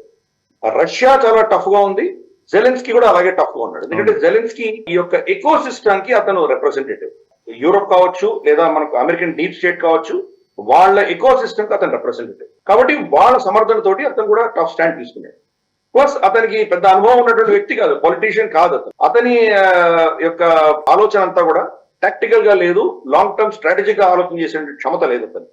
అందుకనే అతను తప్పు చేశాడు. మనకు తెలుసు కదా, ఇక్కడ మనకు వైట్ హౌస్ లో డిస్కషన్ అవుతున్నప్పుడు డొనాల్డ్ ట్రంప్ చాలా క్లియర్ గా నాకు రేర్ అర్త్ మినరల్ కాంట్రాక్ట్ ఇస్తే నేను అక్కడ వస్తాను, మా కంపెనీలు వచ్చి అక్కడ పని చేసుకుంటాయి, మేము మీకు ఎన్ని డొనేషన్స్ ఇచ్చామో, ఎంత మేము ఈ మందు సామాగ్రి ఈ పైసలు యుద్ధానికి అన్ని ఇచ్చామో దాన్ని మేము రికవర్ చేసుకుంటాం. యూరోప్ ఏమో మీకు అప్పులు ఇచ్చింది, మీరు ఎప్పుడో అప్పుడు తీర్చాలి, మేమో మీకు గ్రాంట్లు ఇచ్చాము, దాన్ని తీసుకుంటాను నేను అని చెప్పాడు. అది యాక్సెప్ట్ చేస్తుంటే కనుక అమెరికన్ కంపెనీల మీద రష్యా దాడి చేసేటువంటి పరిస్థితి ఉండేది కాదు. కాబట్టి ఆటోమేటిక్ గా యుక్రెయిన్ ఒక విధమైన రక్షణ ఉండేది. కానీ జెలెన్స్కీకి అది అర్థం కాదు. ఆ తప్పిదం చేసిన తర్వాత ఇప్పుడు జెలెన్స్కీని మోరల్లెస్ సైడ్ లైన్ చేసేసి రష్యాను తర్వాత అమెరికా వీళ్ళిద్దరే చర్చలు సాగిస్తున్నారు. రియాద్ లో చాలా సుదీర్ఘంగా జరిగినటువంటి చర్చల్లో కొన్ని నిర్ణయాలు తీసుకున్నారు. మొదటిది బ్లాక్ సీ ప్రాంతంలో నావిగేషన్, మన షిప్పులు వెళ్తున్నాయి కదా, వాటి మీద దాడులు ఆపేద్దాము, వాణిజ్యాన్ని నార్మల్ గా సాఫీగా కొనసాగిద్దాము అని ఒక నిర్ణయం జరిగింది. దాంట్లో ఒక కండిషన్ ఏంటంటే సివిలియన్ షిప్లు ఏవైతే వెళ్తున్నాయో వాటిని వెపనైజ్ చేయకూడదు అని చెప్పి ఒక నిర్ణయం. ఏమవుతుందంటే జనరల్ గా వాళ్ళ గోధుమలు ఎక్కువ పండుతాయి యుక్రెయిన్. ఆ గోధుమలు ఎక్స్పోర్ట్ చేయడానికి వెళ్ళినటువంటి షిప్పులు మళ్ళీ రిటర్న్ ఖాళీగా రావట్లేదు, దాంతో మళ్ళీ వెపన్స్ తీసుకొని వస్తున్నారు. రష్యాకి అది ఆక్షేపం. అందుకని అటువంటిది మనం దీన్ని ఆపాలి అని చెప్పి ఒక నిర్ణయం బ్లాక్ సీకి సంబంధించి. రెండవది అగ్రికల్చర్, వాళ్ళ ప్రొడక్షన్ ఏదైతే ఉందో మన రష్యాలో కావచ్చు యుక్రెయిన్ కావచ్చు, వీటిని ప్రపంచానికి అంతా కూడా విస్తృతంగా నార్మల్ గా అది సరఫరా అవ్వాలి అంటే కనుక రష్యా దానికి ఒక కండిషన్ పెట్టింది. ఏం కండిషన్ పెట్టిందంటే, మా బ్యాంకులన్నీ మీరు శాంక్షన్స్ చేశారు మా మీద, మా స్విఫ్ట్ సిస్టమ్ నుంచి మమ్మల్ని బయటకు తీసేశారు, కాబట్టి అగ్రికల్చర్ కి సంబంధించినటువంటి ఫర్టిలైజర్స్ కెమికల్స్ ఏవైతే మేము ప్రపంచానికి సప్లై చేస్తున్నామో వాటన్నిటిని కూడా మాకు మీరు ఈ యొక్క బ్యాంకింగ్ సిస్టమ్ స్విఫ్ట్ లో మళ్ళీ మాకు ఎంట్రీ ఇచ్చి మా బ్యాన్ ని ఎత్తేసిన తర్వాతనే ఇది ఒప్పుకుంటాము అని చెప్పి వాళ్ళు పెట్టి చెప్పారు. దాన్ని కూడా డొనాల్డ్ ట్రంప్ సుముఖంగానే స్పందించారని తెలుస్తోంది. తర్వాత అంశం వచ్చేసి చాలా కీలకంగా ఆ వ్లాడిమిర్ పుటిన్ ఇచ్చిన స్టేట్మెంట్ అంటే ఇతను సంవత్సరం క్రితమే ఇతని టర్మ్ అయిపోయింది, సంవత్సరం నుంచి ఎమర్జెన్సీ పేరిట మొత్తం ఆపోజిషన్ పార్టీలను అందరినీ జైలులో పెట్టి ఇతను నడిపిస్తున్నాడు, కాబట్టి ఇతనితో నేను ఒప్పందం చేయను, రేపు ఇంకెవరో వస్తారు, అతను జెన్యున్ కాదు, అతనికి అథారిటీయే లేదు, అతనికి అటువంటి అధికారాలు లేవు, ఎప్పుడో అతని టర్మ్ అయిపోయింది, కాబట్టి మేము అతను చేసిన ఒప్పందాన్ని మేము ఒప్పుకోము అంటే మా పరిస్థితి ఏంటి, అందుకని జెలెన్స్కీని తీసేసి మీరు మళ్ళీ ఎన్నికలు పెట్టండి, మీ ఆ ఎన్నికల్లో ఎవరు గెలుస్తారో ఆ ప్రభుత్వంతో మేము డీల్ చేస్తామని చెప్పి వ్లాడిమిర్ పుటిన్ కొత్త యాంగిల్ తీసుకొచ్చాడు. సో మరి ఇది ఏ దిశగా వెళ్తుందో మనకు తెలియదు. డొనాల్డ్ ట్రంప్ అనౌన్స్ చేసిన తర్వాత ఎనర్జీ అసెట్స్ మీద ఒకరొకరు దాన్ని చేయకూడదు అని చెప్పినా కానీ కూడా జెలెన్స్కీ వీళ్ళ ఆయిల్ ట్యాంకర్స్, వీళ్ళ ఆయిల్ డిపోస్ వాటి మీద దాడులు చేశాడు. ఈసారి మళ్ళీ డొనాల్డ్ ట్రంప్ జెలెన్స్కీ తోటి చాలా సీరియస్ గా తనకి వార్నింగ్ ఇవ్వడము, ఇది ఆపు అని చెప్పిన తర్వాత ఈసారి జెలెన్స్కీ కూడా ఒప్పుకున్నట్టు తెలుస్తుంది. ఫైనల్ గా గ్రౌండ్ లెవెల్లో నిజంగా దాడులు ఆగిపోతాయా లేదా చూడాలి. సీజ్ ఫైర్ అనేది ఇంతవరకు అనౌన్స్ అవ్వలేదు. ఇంకొక కీలకమైన దెబ్బ యుక్రెయిన్ ఎక్కడ తగిలిందంటే, అతను వైట్ హౌస్ కు వచ్చినప్పుడు ఆ రేర్ ఎర్త్ మినరల్స్ అన్ని కూడాను అమెరికాకి అప్పచెప్తే దాంట్లో కొంత ఆ ప్రాఫిట్స్ లో కొంత భాగం యుక్రెయిన్ కి వెళ్ళేది, అలా ఉండేది ఆ ఒప్పందం. దాన్ని తిరస్కరించి అక్కడ అవాసపాలే వెనక్కి వచ్చాడు. కాబట్టి ఇప్పుడు డొనాల్డ్ ట్రంప్ ఏం చేస్తున్నాడంటే ఆ ఆప్షన్ కూడా తీసేశాడు. మొత్తం మినరల్స్ లో అక్కడ ఏమేమి తవ్వకాలు చేస్తామో దాంట్లో వచ్చే లాభాలని అమెరికాకే వెళ్తాయి, మీకు ఒక్కటి కూడా రాదు అని చెప్పాడు ఫస్ట్. రెండవది ఏం చెప్పాడంటే ఫస్ట్ రైట్ ఆఫ్ రిఫ్యూజల్, ఏదైనా అక్కడ కనుక కాంట్రాక్ట్స్ మీరు ఇంకేమైనా చేయదలుచుకుంటే ముందర మా పర్మిషన్ తీసుకోవాలి, మేమైనా దాన్ని డైరెక్ట్ గా మేము దిగి దాంట్లో బరిలో దిగి మేము ఏమైనా చేస్తాము, లేదా మీరు యూరోప్ లో ఎవరికైనా ఇవ్వదలుచుకుంటే మేము ఒప్పుకుంటేనే మీరు ఇవ్వాలి. అంటే ఈ రేర్ ఎర్త్ మినరలే కాదు మిగతా ఏ అంశంలో అయినా కానీ మీరు యూరోప్ తో ఏమైనా డీల్ చేయాలంటే మేము చెప్తేనే మీరు వినాలి అని చెప్పేసి ఈ రోజు గతంలో ఉన్న కండిషన్స్ కూడా చాలా స్ట్రిక్ట్ గా చేసి ఇప్పుడు జెలెన్స్కీకి వ్యతిరేకంగా డొనాల్డ్ ట్రంప్ నిర్ణయం. సో ఇవన్నీ కూడా ఏంటంటే చాలా కీలకంగా మారుతున్నాయి, రోజు రోజుకి మారుతున్నాయి. అందుకని ఇవి మరి ఫైనల్ గా ఏ దిశగా వెళ్తాయో మనం చెప్పలేము. ఇందాక నువ్వు అన్నట్లు వ్లాడిమిర్ పుటిన్ కి స్ట్రోక్ వచ్చింది, ఆయన ఎంతో కాలం బతకడు అని చెప్పేసి జెలెన్స్కీ ఇచ్చిన స్టేట్మెంట్ సరే ఇప్పుడు ఏదో కొంచెం సెన్సేషనల్ గా అనిపించవచ్చు, కానీ చాలా కాలంగా ఈ చర్చ జరుగుతుంది. మనం వ్లాడిమిర్ పుటిన్ నడుస్తున్నప్పుడు చూడొచ్చు, ఒక చేయి సరిగా కదలదు, ఒక చేయి కదిలేంత ఎక్కువగా ఇంకోటి కదలదు. ఆయనకు పెరాలిటిక్ స్ట్రోక్ గతంలో వచ్చిందని, హార్ట్ స్ట్రోక్ వచ్చిందని ఇటువంటి రూమర్స్ చాలా ఉన్నాయి. సత్యాసత్యాలు మనకు తెలియదు. అఫ్కోర్స్ వ్యక్తులు చాలా ఇంపార్టెంట్, కానీ ఆ సిస్టమ్ అన్నది, ఆ రష్యన్ సిస్టమ్ అన్నది చాలా ఎంట్రెన్స్డ్ గా ఉంది. కాబట్టి చాలా కాలంగా వాళ్ళు పోరాటం చేస్తున్నారు జెలెన్స్కీతో. కాబట్టి వ్లాడిమిర్ పుటిన్ ఒకవేళ చనిపోయినా కానీ కూడా ఇమ్మీడియట్ గా రష్యా ఏదో దాసోహం అని చెప్పి చేతులు ఎత్తేస్తుందని నేనైతే అనుకోను నేను. అలాగే ఇప్పుడు జెలెన్స్కీ కూడా ఆయన పొజిషన్ చాలా వీక్ గా ఉంది. కాబట్టి ఈ రోజు రష్యా అమెరికా ఏం నిర్ణయిస్తాయో అదే అక్కడ ఫైనల్ నిర్ణయంగా ఉండబోతుంది. అన్ఫార్చునేట్ చైనాని గాని యూరోప్ ని గాని వీళ్ళని పక్కన పెట్టేశారు. జెలెన్స్కీ కూడా ఏం చేయాలో చెబుతున్నారు. జెలెన్స్కీ చెప్పేది వీళ్ళిద్దరు వినే పరిస్థితిలో లేదు. రష్యా అమెరికా ఇద్దరు కలిసి నిర్ణయిస్తున్నారు. కాబట్టి ఈ యొక్క రాజకీయాలు అన్నవి, అంతర్జాతీయ రాజకీయాలు చాలా చాలా ఫాస్ట్ గా మారుతున్నాయి. అంటే ముంబై ఫ్యాషన్ కంటే కూడా ఫాస్ట్ గా మారుతున్నాయి అని చెప్పొచ్చు. రోజు రోజుకి మారిపోతున్నాయి. మళ్ళీ మన వచ్చే వారంలో చర్చించేసరికి ఎన్ని మార్పులు ఉంటాయో మనం ఇమాజిన్ కూడా చేయలేం, అంతటి వేగంగా ఇవన్నీ కూడా మారుతున్నాయి. అంటే ఒక కామన్ పాయింట్ అయితే చాలా స్పష్టంగా కనబడుతుంది సార్. గత కొన్ని సంవత్సరాలుగా, దశాబ్దాలుగా జరుగుతున్నటువంటి రాజకీయాలు చూస్తుంటే, ఈవెన్ పాకిస్తాన్ అయినా లేకపోతే ఇప్పుడు ఉక్రెయిన్ అయినా, వాట్ ఎవర్ దేశాలు ఏవైనా కానీ, అమెరికా ఏది చెబితే అది చేస్తాము, తద్వారా దేశం మనుగడ సాధించగలుగుతుంది అని అంటే గనక పొరపాటు. సో సొంతగా వాళ్ళకు వాళ్ళు డెవలప్ అవ్వకుండా, వాళ్ళ వనరులు వాళ్ళు సరిగ్గా సమృద్ధిగా వినియోగించుకోకుండా, వాళ్ళకంటూ ఒక పర్ఫెక్ట్ ప్లాన్ లేకుండా, విజన్ లేకుంటే ఇలాంటి పరిస్థితి వస్తుందని పదే పదే ప్రూవ్ అవుతుంది. Isn't it? కరెక్ట్ అయినా కదా సార్? కరెక్ట్. యుఎస్ అయినా ఏ దేశమైనా అమెరికాకి మనకు ఎండ్ కిసింజర్ అనుకుంటాను వచ్చిన స్టేట్మెంట్ ఉంది కదా, అమెరికా శత్రువులు అమెరికా అంటే ఎప్పుడు భయపడాలి, కానీ అమెరికా మిత్రులు అమెరికాతో ఎంత మైత్రి చేస్తారో అంత వాళ్ళకు అది సూసైడల్, వాళ్ళు ఇంకా అంతకంటే దారుణమైన పరిస్థితి వాళ్ళకు ఉంటుంది అని చెప్పి ఆయన చెప్పారు. కాబట్టి మిత్రుడైనా శత్రుడైనా పట్టించుకోరు. కరెక్ట్. ఆయన మన టారిఫ్లు వేస్తున్నప్పుడు అంటే ఇద్దరు మమ్మల్ని ఎక్స్ప్లోయిట్ చేశారు కాబట్టి ఎవరిని వదలని అంటున్నారు. అమెరికా ఎప్పటికి కూడాను అమెరికన్ ఇంట్రెస్ట్ గురించే మాట్లాడుతారు. వాళ్ళందరూ కూడాను అమెరికా ఫస్ట్ అన్నటువంటి నినాదంతోనే వెళ్తారు. కొంతమంది బాహటంగా చెప్తారు, కొంతమంది చెప్పరు. ఏదైనా కానీ కూడా అల్టిమేట్ గా అమెరికా ఏం నిర్ణయిస్తుందో ప్రపంచమంతా ఆ మాట విని తీరాలి అన్నటువంటి ఒక నైజము, ఆ శక్తిని వాళ్ళు, ఆ ఫోర్స్ ని వాళ్ళు తీసుకొస్తారు. కాబట్టి ఈరోజు వాళ్ళు సూపర్ పవర్ గా ఉన్నారు. గతంలో సోవియట్ యూనియన్ కొంతమందికి చేసేది, అందుకనే వాళ్ళు వీళ్ళకి ఒక ఆల్టర్నేటివ్ గా ఉండేది. సోవియట్ యూనియన్ కొలాప్స్ మీద రష్యాకి అంతటి క్షమత లేదు. చైనా ప్రయత్నం చేస్తోంది, ఎందుకంటే చైనా ఈ బెల్ట్ అండ్ రోడ్ ఇనిషియేటివ్ అని అప్పులు ఇచ్చి అది చేసి వాళ్ళు కొంత ఇన్ఫ్లుయెన్స్ సంపాదించుకోగలిగారు. For instance United Nation General Assembly కానీ ఇంకెక్కడైనా కానీ ఓటింగ్ అంటే ఏదైనా జరిగితే హ్యూమన్ రైట్స్ కమిషన్ లో కానీ లేదా మనకు యునెస్కోలో కానీ డబ్ల్యూహెచ్ఓలో కానీ ఓటింగ్ జరిగితే ఆఫ్రికన్ బ్లాక్ మొత్తం ఆ బ్లాక్ కూడా చైనాని సమర్థిస్తూ ఓటేస్తుంది. కాబట్టి ఈ సూపర్ పవర్స్ అందరూ కూడా ఇన్ఫ్లుయెన్స్ తీసుకునే దిశగా వాళ్ళు ప్రయత్నం చేస్తారు. అదే అమెరికా కూడా చేస్తోంది. నేను చెప్పింది మీరు అందరూ విని తీరాలి అని చెప్పి వాళ్ళ మీద ఒత్తిడి తీసుకొస్తోంది. ఆ దేశాలకు శక్తి లేదు కాబట్టి అన్ఫార్చునేట్ వాళ్ళందరూ కూడా అమెరికా చెప్పింది వెనక తప్పట్లేదు. సార్, ఇంకొకటి department of national intelligence US కి సంబంధించి వాళ్ళు ఒక రిపోర్ట్ రిలీజ్ చేశారు. ఆ రిపోర్ట్ యాక్చువల్లీ మనం గ్లోబల్ రౌండప్ లో చాలా రోజుల నుంచి మనం మాట్లాడుతున్నవే, కాకపోతే కొంచెం ఆధార సహితంగా ఈ రిపోర్ట్ వచ్చింది. చైనా అధినేత షీ జిన్పింగ్ అవినీతి గురించి చాలా డీటెయిల్డ్ ఇన్ఫర్మేషన్ వాళ్ళు అందులో పొందుపరచడం జరిగింది. Wealth and corrupt activities of the leadership of the Chinese communist party పేరిట ఈ రిపోర్ట్ ని రిలీజ్ చేశారు. ఒకసారి ఆ డీటెయిల్స్ చెప్తారా సార్? అందరికీ తెలిసిన విషయం, కరప్షన్ లో కూరుకుపోయి ఉన్నటువంటి చైనీస్ కమ్యూనిస్ట్ పార్టీ, దీని గురించి మనం గ్లోబల్ రౌండప్ లో ఎంతో కాలంగా చర్చిస్తున్నాం. కాకపోతే American department of national intelligence వాళ్ళు ఈ స్పెసిఫిక్ గా దీన్ని రిలీజ్ చేయడంలో కారణం ఏంటంటే అక్కడ జరుగుతున్న పరిణామాలని డైరెక్ట్ గా షీ జిన్పింగ్ కనెక్ట్ చేస్తున్నారు. అఫ్ కోర్స్ షీ జిన్పింగ్ స్వయాన తన పైసలు తీసుకున్నారో లేదో చెప్పడం చాలా కష్టం, కానీ తన కుటుంబం మిలియన్స్ ఆఫ్ డాలర్ ని పోగేసుకుంటోంది అన్న విషయం ఈ రిపోర్ట్ లో వచ్చింది. అలాగే మనం చూస్తే కనుక చాలా మంది అనే షీ జిన్పింగ్ స్వయాన అపాయింట్ చేసినటువంటి వ్యక్తులను అతను తీసేయవలసిన పరిస్థితి వస్తుంది. అంటే అంతర్గతంగా తన మీద ఎటువంటి ఒత్తిళ్లు వస్తున్నాయో చూస్తున్నాం. మామూలుగా తను నామినేట్ చేసిన వ్యక్తి ఏదైనా చిన్న చిన్న తప్పులు చేసినా కానీ కూడా సమర్థించుకుంటూ ప్రొటెక్ట్ చేయగలిగిన కెపాసిటీ తనకు ఉండాలి కదా. మరి తను నామినేట్ చేసిన వ్యక్తులనే తనే తీయవలసినటువంటి పరిస్థితి వస్తోందంటే ఈరోజు షీ జిన్పింగ్ పరిస్థితి ఏంటో మనం అర్థం చేసుకోవచ్చు. చాలా ఒక విధమైన సెన్సిటివ్ పరిస్థితిలో ఉన్నాడు ఆయన. ఇవన్నీ కూడా వాళ్ళకు central commission for discipline inspection అని ఒక డిపార్ట్మెంట్ ఉంది, అది షీ జిన్పింగ్ కంట్రోల్ అనే ఉంది.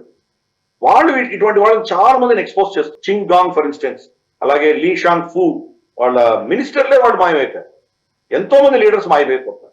ఈ రోజు లేటెస్ట్ గా మనం చూసామంటే కనుక vice chairman of central military commission, మిలిటరీకి ఒక కమిషన్ ఉంటుంది, దానికి చైర్మన్ వచ్చేసి షీ జిన్పింగ్, వైస్ చైర్మన్ వచ్చేసి ఆయన జనరల్ హీ వెల్డాంగ్ అన్నటువంటి వ్యక్తి, అతను మాయమైపోయాడు 10-15 రోజులు. అంటే ఎవరు సురక్షితంగా ఉన్నారు ఆ దేశంలో? కాబట్టి ప్రతి ఒక్కరు కరప్షన్ కేసు కింద తీసేస్తుంది. రాకెట్ ఫోర్స్ లో ఉన్నటువంటి టాప్ జనరల్స్ అందరినీ తీసేయడమే కాదు, అతన్ని వాళ్ళని చంపేసేయడం కూడా తెలుస్తుంది. సో కాబట్టి ఈ పరిస్థితులలో తనకు థ్రెట్ తను నిర్ణయించిన దానికి వ్యతిరేకంగానో తనకు కాకుండా లాయల్ గా లేనటువంటి వ్యక్తులందరినీ తీసే ప్రయత్నం చేస్తారు. కాబట్టి ఈ కరప్షన్ తర్వాత తను మన పవర్ ని ఎలా కాపాడుకోవాలని ఈ రెండు అంశాలతోటి ఈ రోజు షీ జిన్పింగ్ ఒక విధమైనటువంటి చాలా క్లిష్ట పరిస్థితుల్లో ఉన్నారు అని చెప్పేసి ఈ రిపోర్ట్ తెలుస్తోంది. అమెరికా ఇది రిలీజ్ చేయడానికి కూడా కారణం ఏంటంటే షీ జిన్పింగ్ ని ఇరకాటంలో పెట్టి కొంత అతని దాన్ని బ్యాక్ ఫుట్ లో తీసుకెళ్లే ప్రయత్నం కూడా చేయడానికి కోసం ఈ రిపోర్ట్ రిలీజ్ చేశారు. బట్ కరప్షన్ విషయం అందరికి తెలిసిందే. మనం ఐ థింక్ కొన్ని ఎపిసోడ్స్ ముందర మనం చెప్పుకున్నాం కూడా, వాళ్ళ రాకెట్ ఫోర్స్ లో ఇన్స్పెక్ట్ చేస్తే కనుక చాలా రాకెట్స్ లో నీళ్లు పెట్టారు, ఇంధనం లేదు. సో ఎంత కరప్షన్ ఏ లెవెల్ వెళ్ళిపోయిందో మనం అర్థం చేసుకోవచ్చు. 2027కి టైవాన్ ని ఎట్టి పరిస్థితుల్లో వెనక్కి తీసుకోవాలని షీ జిన్పింగ్ నిర్ణయించాడు. కాబట్టి దానిని అపోజ్ చేస్తూనో మనకు అటువంటి క్షమత లేదు అని చెప్పేవాళ్ళు, లేదా ప్రాక్టికల్ గా యాక్చువల్ గా మనకున్న కెపాసిటీ ఇది, మనం ఇది చేయగలం చెప్పినటువంటి వ్యక్తులందరినీ కూడా తీసేశాడు, జైల్లో పెట్టేశాడు. సత్యం చెప్పేవాళ్ళు, మన ఆ దేశ హితం కోసం చెప్పేవాళ్ళని తనకు వ్యతిరేకులు అని చెప్పి తీసేస్తే కరప్షన్ ఛార్జెస్ మీద వీటి మీద మరి ఆ దేశం ఎటు వెళ్తుందో మనం అర్థం చేసుకోవచ్చు. నేను ఒక స్ట్రాటజిక్ గా రిపోర్ట్ ని సరిగ్గా ఇదే టైంకి రిలీజ్ చేయడం, ఏదో విధంగా సాఫ్ట్ ఇబ్బంది పెట్టడం ఇటువంటివి చేస్తుంది. సరే, ఒకవైపు ఇది జరుగుతున్న టైంలోనే ఇంకొక వైపు షీ జిన్పింగ్ ని బంగ్లాదేశ్ ఇంటరీమ్ చీఫ్ ఎవరైతే ఉన్నారో interim government chief Mohammad Yunus కలిశారు. 4 రోజుల పర్యటనలో భాగంగా షీ జిన్పింగ్ ని కలవడం దేనికి సంకేతం? అండ్ అందులోనూ ఆయన ఈ మధ్య కాలంలో మనం ఇంతకుముందు డిస్కస్ కూడా చేశాం, బంగ్లాదేశ్ లో కూ జరిగే అవకాశం ఉంది, యునెస్ ని గద్దె దింపి మళ్ళీ అక్కడ ఆర్మీ కంట్రోల్లోకి తీసుకునే అవకాశం ఉంది అన్న చర్చ నడుస్తున్న టైం ఇది. అండ్ అక్కడ కూడా విపరీతంగా దీనికి సంబంధించిన స్పెక్యులేషన్స్ విపరీతంగా నడుస్తున్నాయి బంగ్లాదేశ్ లో. ఈ టైంలో యూనస్ చైనాకు వెళ్ళడాన్ని ఎట్లా అర్థం చేసుకోవాలి? నిజానికి నాకు గుర్తుంది, గ్లోబల్ రౌండప్ లో కూడా మనం డిస్కస్ చేశాము, షేక్ హసీనా గద్దె దిగడానికి ముందు షేక్ హసీనా కూడా చైనా పర్యటనకు వెళ్ళింది, కానీ చాలా అవమానకర రీతిలో చైనా బిహేవ్ చేసింది అని మనం అప్పుడు మాట్లాడుకున్నాం. ఆ తర్వాత కొన్ని రోజులకే షేక్ హసీనా గద్దె దిగిపోక తప్పని పరిస్థితి నెలకొంది. బట్ ఇప్పుడు యూనస్ ని తీసుకొచ్చిన దాంట్లో చైనా పాత్ర కూడా ఉందన్న భావన ఉన్న నేపథ్యంలో ఇప్పుడు ఈ మీటింగ్ ఎట్లా చూడాలి? అది 4 రోజుల పర్యటన చాలా డెస్పరేట్ గా ఉంది. ఎందుకంటే ఈ రోజు తులసి గబార్డ్ భారతదేశంకి వచ్చి బంగ్లాదేశ్ వ్యతిరేకంగా ఏం మాట్లాడిందో మనం అందరం యాక్చువల్గా గ్లోబల్ రౌండ్ కూడా కవర్ చేశాం మనము. ప్లస్ డొనాల్డ్ ట్రంప్ మోదీ గారిని హ్యాండిల్ చేయమని చెప్పడము, సడన్ గా తనను ఎవరైతే ఒక పావుగా వాడుకొని అక్కడ పదవిలో పెట్టారో ఆ శక్తులన్నీ కూడాను ఈ రోజు క్షీణించడం, అక్కడి నుంచి సీన్ నుంచి వెళ్ళిపోవడము, డొనాల్డ్ ట్రంప్ లాంటి వ్యక్తులు రావడము, మోదీ గారికి ఎక్కువ భారతదేశానికి ఎక్కువ శక్తి ఇవ్వడము, ఇవన్నీ వచ్చేసరికి తనను తాను కాపాడుకోవడానికి ఆటోమేటిక్ గా నెక్స్ట్ చాయిస్ చైనా కాబట్టి చైనాకి వెళ్ళాడు. ఇది అర్థం చేసుకో. షేక్ హసీనా ఏంటంటే ఒక ఆల్టర్నేటివ్, మన భారతదేశంతో కంప్లీట్ గా మనం భారతదేశం తప్ప మనకు గతి లేదు అన్నటువంటి పరిస్థితి కాకుండా చైనా నుంచి మనం కొంత రిలేషన్షిప్ మెయింటైన్ చేసుకోవాలని ఆవిడ ప్రయత్నం చేసింది. కానీ భారతదేశానికి విడిపోయి మా కూటమిలోకి రా అని చెప్పి చైనా ఒత్తిడి చేసింది ఆవిడ మీద. కాబట్టి ఇతను ఒక కంప్లీట్ అమెరికన్ స్టూజ్, క్లింటన్స్ కి కానీ మనకు ఒబామా కానీ విధేయుడు అన్నటువంటి వ్యక్తి ఈ రోజు అమెరికాలో తనకు ఎవరు కూడాను ఏం చేయట్లేదు, అతను ఎవరు పట్టించుకోవట్లేదు, తన వ్యతిరేకంగా ఉన్నటువంటి శక్తులే అక్కడ ఈ రోజు పవర్ లో ఉన్నాయని తెలియంగానే గతిలేని పరిస్థితుల్లో చైనాకు వెళ్ళి చైనాకు నేను దాసోహం అవుతానని చెప్పే ప్రయత్నం అతను చేస్తుంది. దీనికి ఇంకో కీలకం ఏంటంటే రాబోయే కొన్ని రోజుల్లోనే బిమ్స్టెక్ మీటింగ్ జరగబోతుంది. బిమ్స్టెక్ మీటింగ్ లో మోదీ గారు రాబోతుంది. మోదీ గారు తర్వాత మహమ్మద్ యూనిస్ ఇద్దరు కలవాలని చెప్పి వాళ్ళు ఒక రిక్వెస్ట్ పెట్టారు. బంగ్లాదేశ్ ప్రభుత్వం ఒక రిక్వెస్ట్ పెట్టింది. దాన్ని ఇంతవరకు మనకు స్పందించలేదు. ఒకసారి రిజెక్ట్ చేసే అవకాశాలు ఎక్కువ ఉన్నాయి. ఎందుకంటే ప్రోటోకాల్స్ ఎలా ఉంటుందంటే ప్రధానమంత్రి కలుస్తారు, రాష్ట్రపతి కలుస్తారు, డిఫెన్స్ మినిస్టరు, ఫారెన్ మినిస్టరు వాళ్ళ ఫారెన్ మినిస్టర్ని కలుస్తారు. కాబట్టి ఈ ప్రోటోకాల్స్ మెయింటైన్ చేయాలి. మొహమ్మద్ యూనుస్ ఎవరు? Chief adviser to the government of Bangladesh. అతని డెసిగ్నేషన్. అతను ప్రైమ్ మినిస్టర్ కాదు, ఎన్నుకోబడినటువంటి వ్యక్తి కాదు, కానీ ప్రైమ్ మినిస్టర్ డెసిగ్నేషన్ కూడా లేదు. ఇంటరిమ్ ప్రైమ్ మినిస్టర్ అన్నా బహుశా దానికి ఒక అర్థం ఉండేది. ఇంటరిమ్ ప్రైమ్ మినిస్టర్ కూడా కాదు. అతను ఎవరు? Chief adviser to the government of Bangladesh. Government of Bangladesh ఎక్కడుంది? గవర్నమెంటే లేదు కదా. గతంలో ఉన్న మద్దతులు వెళ్ళిపోయారు. షేక్ హసీనా ప్రైమ్ మినిస్టర్ వెళ్ళిపోయింది. మరి ఎవరికి అడ్వైజ్ ఇస్తున్నాడు ఆయన? కాబట్టి అతని స్తోమత, అతని స్టేటస్ చాలా తక్కువ. అందుకని దాన్ని కంప్లీట్ గా ఇగ్నోర్ చేసే ప్రయత్నమే జరుగుతున్నాయి. చైనా మళ్ళీ అమెరికా హస్తంలో ఉన్న వాళ్ళకు ఒక అసెట్ గా ఉన్నటువంటి బంగ్లాదేశ్ ని వాళ్ళ సైడ్ తిప్పుకోవడానికి వాళ్ళు తప్పకుండా వాళ్ళు చేసే ప్రయత్నాన్ని చేస్తారు కదా. అందుకని చైనా మళ్ళీ వాళ్ళ ఇన్ఫ్లుయెన్స్ పెంచుకునే దిశగా ఇతన్ని పిలిచి 4 రోజులు ఉంచుకున్నారు, ఏదో ఎంఓఎల్ సైన్ చేశారు. ఇవన్నీ జరుగుతున్నాయి. తనను తాను రక్షించుకొని తనను తాను ఒక రెలవెన్స్ మెయింటైన్ చేసే దిశగా ప్రయత్నం చేస్తున్నాడు యూనిస్. కానీ చూద్దాం రాబోయే రోజుల్లో మరి పరిస్థితి ఏమవుతుందో. వాళ్ళ ఆర్మీ చీఫ్ మాత్రం చాలా స్పష్టంగా ఇక్కడ మేజర్ ఇస్లామిక్ అటాక్ జరగబోతోంది బంగ్లాదేశ్ లో అని వార్నింగ్ ఇచ్చాడు. ఇంకా ఏం చెప్పాడు? భారతదేశాన్ని విస్మరిస్తే కనుక మనం భారతదేశంతో మన సత్సంబంధాలు మెయింటైన్ చేసుకోవాలి, మన సెక్యూరిటీ అంతా కూడా భారతదేశంతో మన మైత్రి ఆధారంగానే ఉంటుంది అని అతను స్టేట్మెంట్ ఇచ్చాడు. అంటే యూనిస్ ప్రభుత్వము, యూనిస్ అధికారులకు కంప్లీట్ 180 degrees ఆపోజిట్ గా అతను గతంలో చెప్పాడు. ఇచ్చిన స్టేట్మెంట్స్ చూసాను. మరి అక్కడ ఏదైనా ఆర్మీ కూ జరుగుతుందా అని కొన్ని ప్రశ్నలు కూడా పుట్టాయి. దానికి అఫ్ కోర్స్ ఫైనల్ గా సమాధానమే ఇప్పుడు ఆయన చైనాకి వెళ్ళాడంటే అక్కడ కూ జరగదు అనేటువంటి ఒక భరోసా మనం చూడొచ్చు. బహుశా ఆర్మీ చీఫ్ ఏం చేయాలని చెప్పుండొచ్చు, అందుకని అతను చైనాకి వెళ్ళాడు.